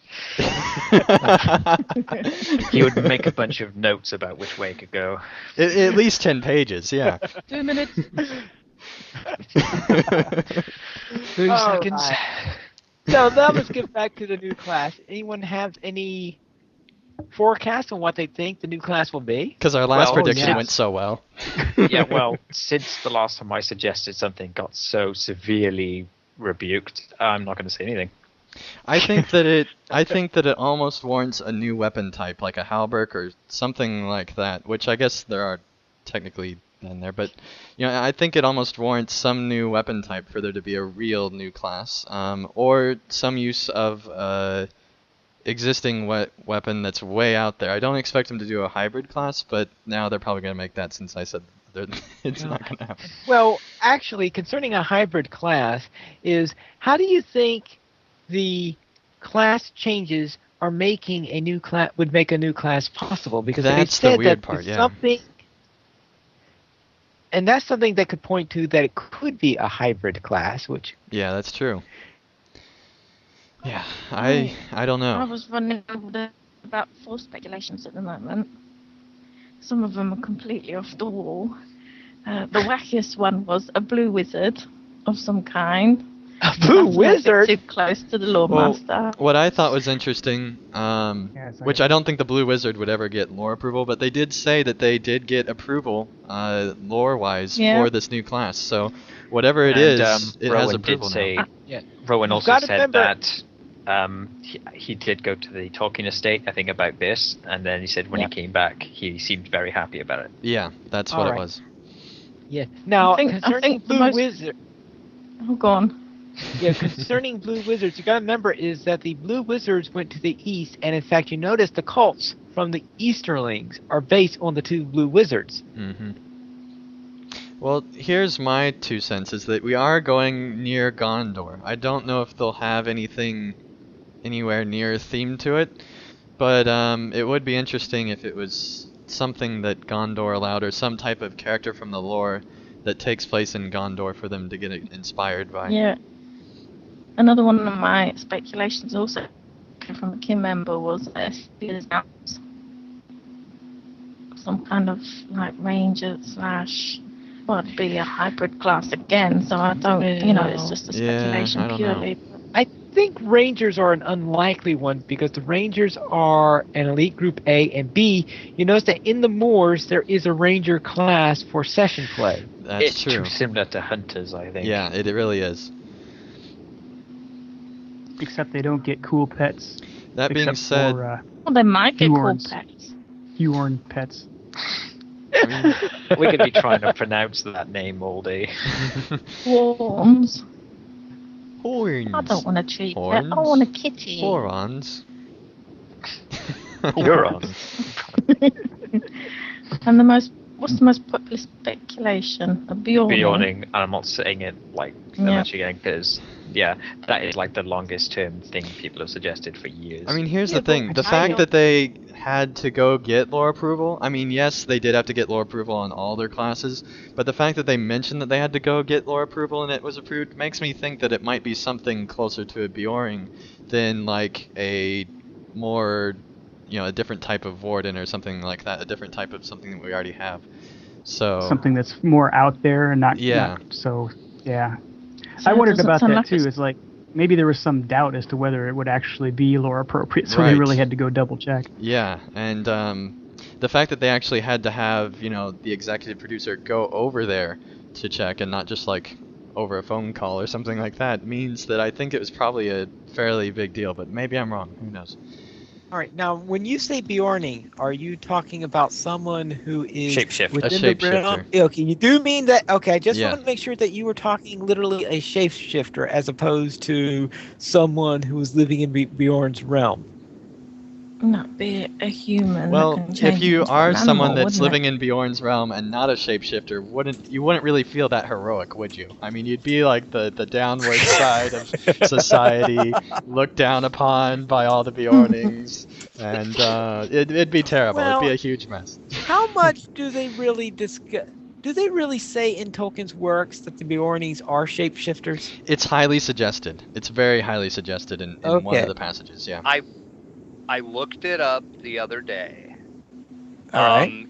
In the trilogy, they kind of gloss over it and kind of hint at that, but in The Hobbit, it is explained more that they are. Yeah. Well, in The Hobbit, you only have Bjorn. The Bjornings, Right. I got the feeling, was built afterwards. Right, and so Right. there's been a There's lot definitely of something in the appendices. there's been a lot of debate on it, but yeah, there Oh. is a big portion in the well, not a big portion, but there is mention of it in the appendices that they did grow in numbers and became an actual, I guess you could call it a society, but some type of organization that was there. So. Because they started off in the mountains, didn't they? Yep. That almost seems like you'd So- have and to they have were an two entire family new. group. You'd have to have an entire new race to go with that class, wouldn't you? It'd have to be a race class combination You only for would. that race. You it would. wouldn't be the first case of LOTRO doing that, though, would it? Just like I think it would be the first case of It's- LOTRO doing that actually, fellas. Well, What are only you men talking can play captains. That's true, but that was in the existing game already. They haven't added a new race, so I mean. Yeah, I just mean it wouldn't be the first Right, example of yeah, that's true. a race, only one race having access That's to true. it. Well, all right. And where would their starter zone be if that were the case? In the Shire, of course, Pineleaf. You have to have bears in the Shire. Are you kidding? Oh, Zinger says in the chat, shapeshifter mounted combat. It's a bear riding a horse. Be scared.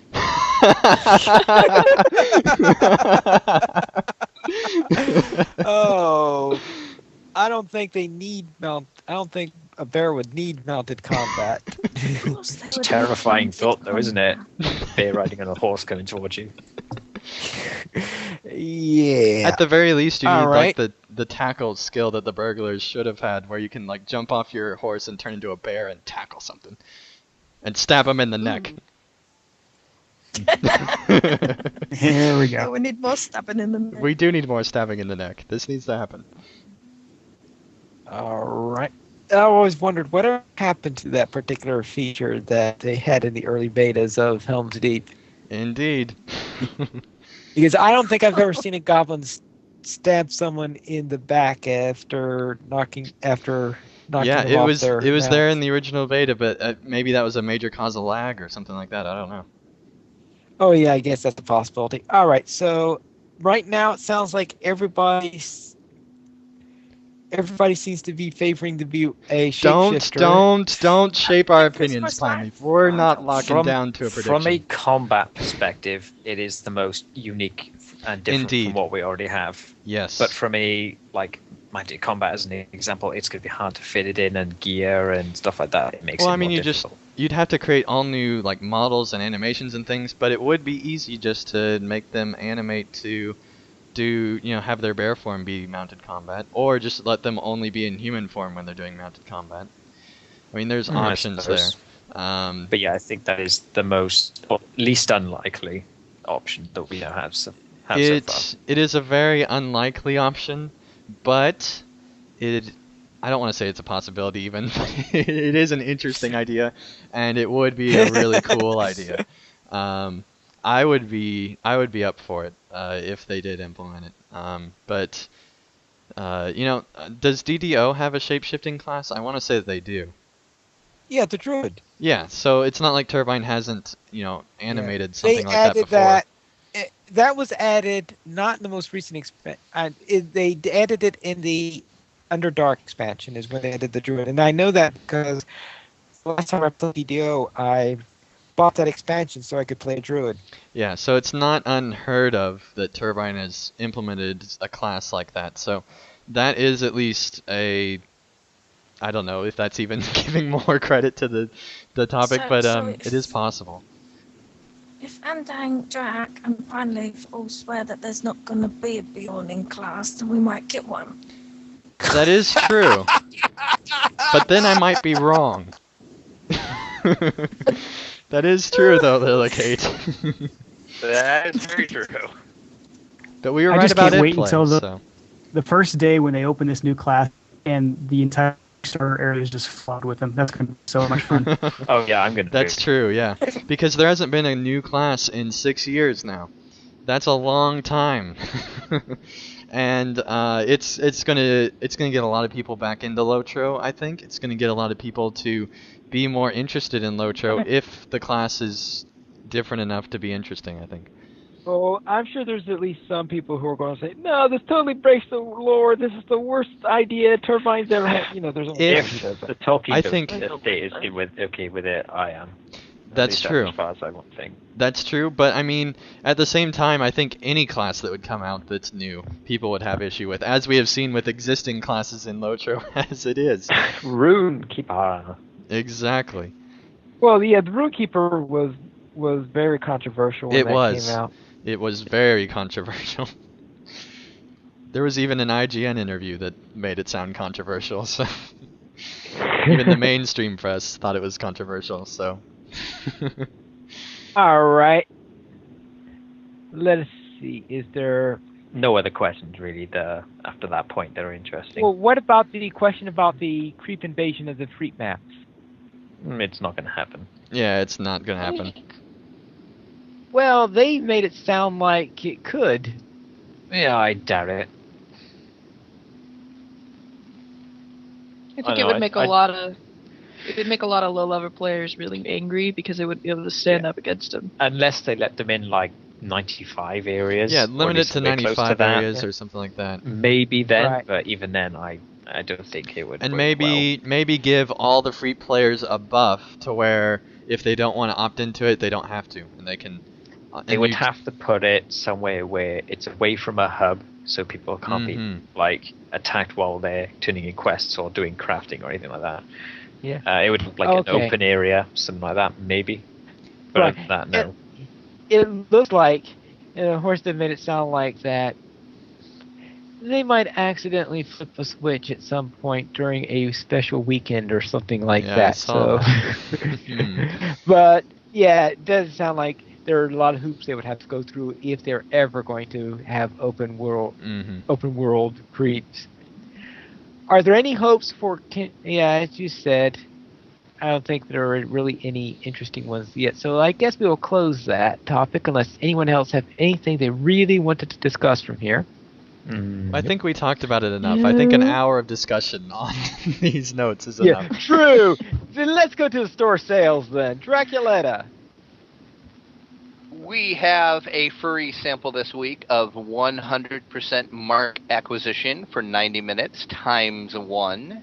Use the coupon code MARX, MARX9. And as always, that is one per account, so use it accordingly.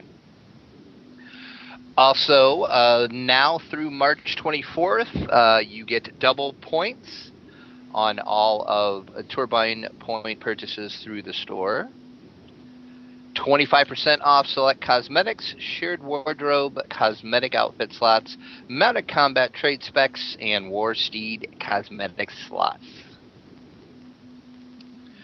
So once again, it's another sale this week. Yeah. Get your shed wardrobe this week. If you like cosmetics, it's good. Aside from the Um, mounted stuff, because that's impossibly expensive. Yeah, the slots and the shed wardrobe are the best ones, I think. Right, I guess I'd have to agree with that. All right, then let's go into our LOTRO Players News then. And Finally. the first thing is, yes, and there is a poll up. And the question is, would you buy session play packs? This is from the blooper last week, in case people are curious. That's right. We Yes. had a whole announcer voice thing about that, but the majority, with 66%, say no. But 34%, which, considering the number of people who vote no, they won't buy anything on the store each week, I think 34% is pretty good for that sort of thing. So, 34% say that they'd actually buy them. So I think that Turbine should implement them. I think I would really be interested, at least, test it out, do one pack and see if people would like them. Because there's so many cool session play themed packs you could have, like the Path of Bilbo, or even in the Third Age, there's all sorts of session play themed things that you could do that would not take that much development time, especially if they're in existing areas. Because you have all the appendices, and you can go really in any time period in Middle-earth through those, to an extent. So I think that they could really open up LOTRO quite a bit with that.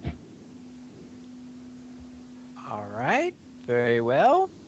Any other comments on this before we head on? Then let's go into LOTRO Players Episode 6, which apparently Anding felt that I had a pretty long session in saying what I did the previous 2 weeks. I was told to put that title down, so I can't be held responsible. It's not his department. We all agreed, Pine Leaf. Or in other words, Braxwolf's told the title to me, and it became the title. Okay, and that is where one of our cases of having real fun in the Earthwing of Fornost, if I recall properly. As opposed to this week. Oh, As gosh. opposed this week, where we did it where we died in a different wing. The Fire Wing was Well. fun, at least for our group. It was fun but challenging, which is how it really should be for a group The Shadow content like Wing, that. not so much.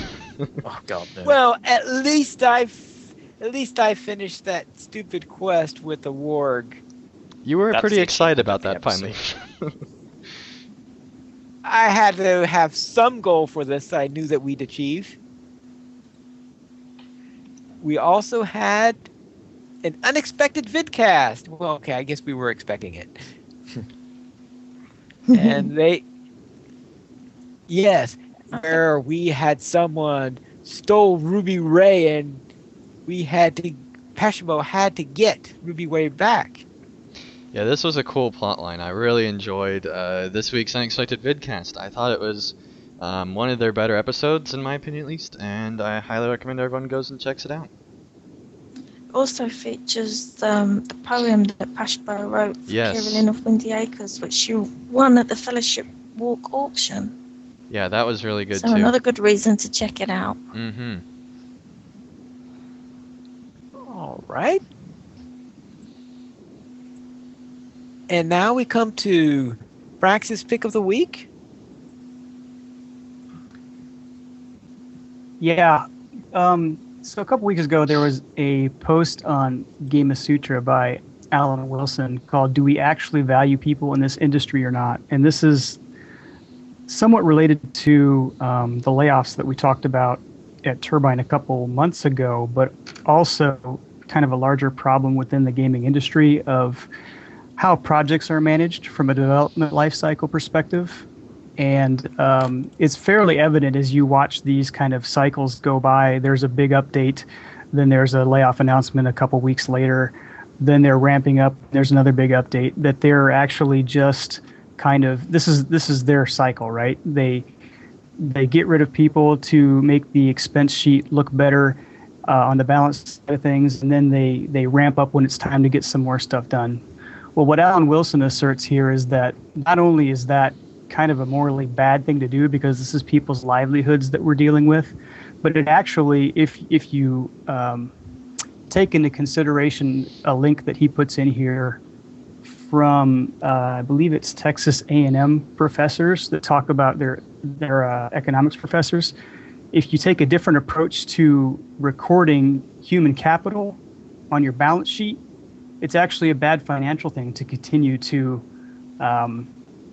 ramp up and release employees. And what they really should be doing is coming up with persistent teams that do things more efficiently because they have a history with the company, a history with the game, and representing this as human capital on the asset side of the balance sheet so that it actually balances out better and your shareholders can see the investment that you're making in people at your company as opposed to the cycle that we seem to be seeing in the gaming industry. And I just thought it was a really interesting read. It was a much different take than what we've seen the last year, or probably several years, in the video game development industry.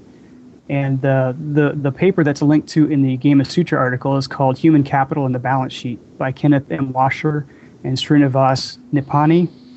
And I'm not going to pretend to understand the formulas that they talk about in this paper, but if you're one that's interested in economics and formulas and can make sense of this, you might find this a very interesting and in-depth study. So I just thought I would put that out there because it is kind of disturbing. It's not just a moral thing, but it also can be a financial thing. And I think that in any industry, there's kind of this copycat attitude that, well, this is the way our competition does things.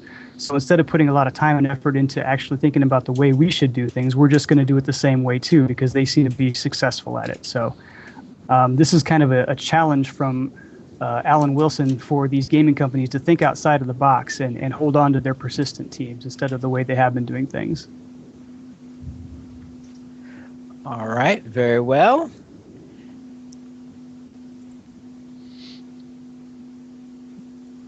All right. Does anyone else have anything they wish to discuss before we close out the show? I think that was a great article, Brax, to choose from. That's awesome. It is a really well-written article, and I'm glad you pointed it out. Yeah, thanks. I enjoyed it too. All right, then we'll go on to the question of the week. And Etheros.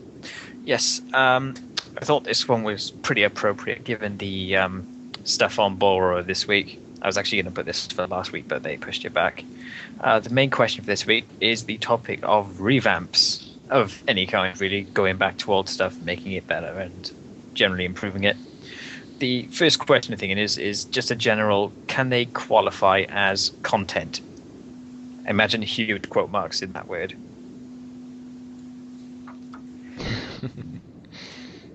Does that mean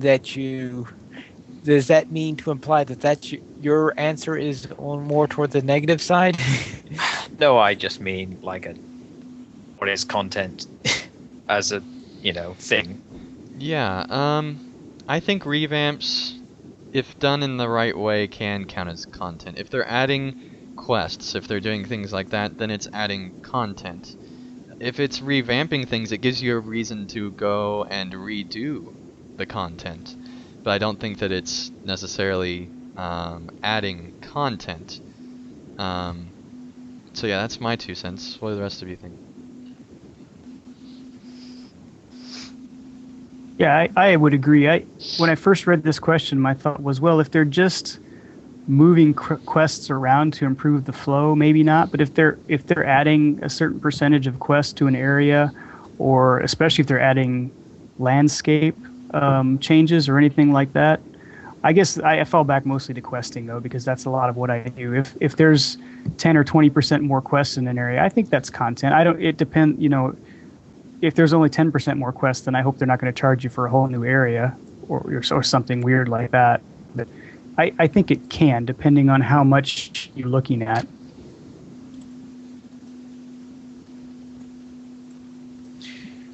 Yeah, Terry Edwin from the chat says, I like having other people around who share my hate for Moria when I'm stuck doing that content. So they like having other players going through the grunge with them. That's a good point. The entire point of MMOs is to play stuff with players, have an RPG that's massive with other players. And so I think that the revamps, they might not necessarily add in content, but it will give a great opportunity to go back to that content and experience it with other players.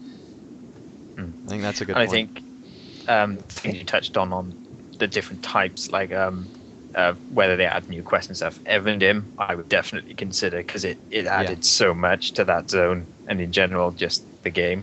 Moria too, I would think. There's a side thing here, though. What about mechanics, or like, say, if they did a huge skirmish revamp, or just like legendary items, or anything like that? Stuff to faces, or things you interact with, not quests. Would you consider those possibly being classified as content? As much as I love the inventory bag changes, and believe me, they might be my favorite part of Update 13, and possibly any updates since Mounted Combat, I can't classify them as content, I think. I think that that's just revamping a system. I don't think that that's content. When I think of content, I think of quests, stories, and things like that. Yeah, I'm more on the side of revamps qualifying as maintenance, except for the really big areas like the Evandim expansion. I remember playing that before it was updated. It was horrific. And yeah, afterwards it was a lot smoother. There was more content. There was the whole little extra hobbit area. So it was much more fun, and I would consider that content. But like the pre-update, I would think that's maintenance, keeping your game fresh so that your people have been playing for a long time still want to play. But at the same time, keeping your game updated and fresh and looking good and fitting in with the lore when you consider how many people play this game, because it represents, a certain image and ideal that, like, many of us have grown up with. Yeah. Just to clarify, Lillicate, where do you put the turtle quest in Bree? The whole quest. Oh, content. For me. Yeah. Finding the theme here is like the scale of whatever it is they're doing. If they're wide scale, then it could more likely qualify as content, or if it's new stuff within that revamp. I think the problem I find with some of this stuff is like when they say it's just maintenance or just quality of life stuff, it kind of like it can seem like it's making it seem less significant. Like, I love the revamp. It's one of my favorite changes they've done to the game, period. In my opinion, it's Scarecrow's best work. Like, I'm sure it's not intended, but it can kind of seem that way. Which I think is why it kind of... Like, the only way you can otherwise qualify it is content, but it's not, because it's not new stuff in that sense. Yeah. That's what I was kind of struggling with this question. Yeah, Krell from the chat says, quality of life changes aren't content. He says Evanim felt like a 50% increase in content. So he seems to be of the opinion that Evanim was content and everything else wasn't necessarily. Yeah, that feels right. Are there any other opinions on this first question? Come on, Spider, what you got?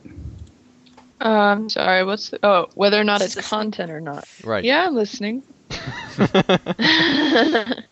I agree. I think it is content because you get a lot of new and interesting things to go along with. And I mean, you get so much more out of an experience that otherwise would have been dull. I think that really is content, because what else could it be? Alright, so what about the inventory bag changes? Do you think those are content? That's different. That's a change in the UI. I mean, like, a change in questing content, group content, that is content, not a bag. Okay, then. All right, the second question here is, how do you balance revamping old stuff and making it better versus just adding new things. I know this tends to be debated on the forums a lot because, like, I've seen people suggest just stop revamping things, get making new content, new stuff to do.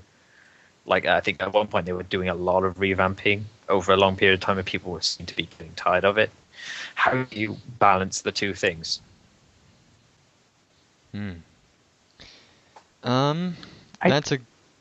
Go ahead, Brax.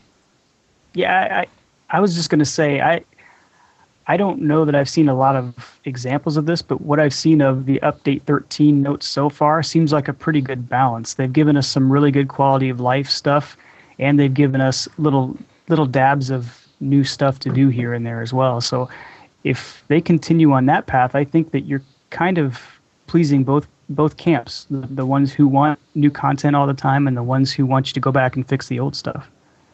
Yeah, and I think that that's one thing that LOTRO's really been lacking. And if you look in a lot of their expansion reviews, aside from Mines of Moria, where they added new classes, you see that quite a bit, where it's like, even in like update reviews, they'll talk about how there really wasn't anything for the new player. There wasn't anything in the early areas. And I think that it's important to have a balance to keep a strong MMO. If you're constantly revamping your old areas to make them better and better, and adding on new content on top of that, I think that that's a great formula for producing a successful MMO, and I think LOTRO kind of ignored that for a while. They were just focusing on content. We're going to keep going, and we're going to be going to Rohan. It's going to be great.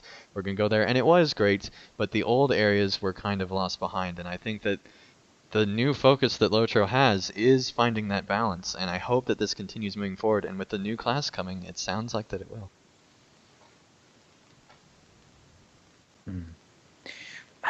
For me, I think it's kind of hard. I mean, I obviously tried to think of this question because I want them to be hard to answer just straight up. I think if there's an area of the game that's already there that's almost completely unusable, that should be priority for some sort of change above new content. Because if it's not being used, then it's just a waste of space, waste of code, and something should be done with it, even if it's just being removed. So that should be priority above content if it is that dire situation. But if it's just like something like the Bree revamp or something like that, a bit like little quality of life changes to make people happy while they're playing, that is like something to do more in your own time or the developer's own time if they want to do it like that. I don't know. I'm the one who come up with this question. I can't even answer it. Yeah, I did feel that we had quite a few new expansions come out too quickly for me. I haven't even got down there yet with my Land Rebel character. But I did feel that some of the early areas did need a revamping, and they got neglected a little bit. But yeah, I'm looking forward to seeing what happens this year, and then seeing what new thing comes maybe next year. I think that is a good point, actually. These recent years have kind of felt a bit hasty, if you would put it in the net way. It's kind of like, maybe don't be hasty. Maybe it's the way that the level camps rise like every year, but it kind of feels like you're not given time to just rest and just play with what you've got. Like, it kind of seems strange to say, because I mean, always having new stuff to do, you would think is a good thing, but yeah, if there's constantly new stuff coming, you never feel like you're on top of it. You always feel behind.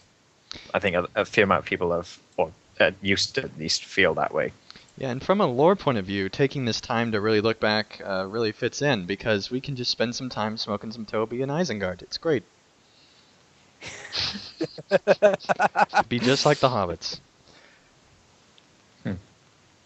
The Yeah, you Hobbits can that wait for the were rest taking of us ice. to catch up. Just don't have any worry in the world for Frodo and Sam. Just be nice, smoking at Isengard. It's great.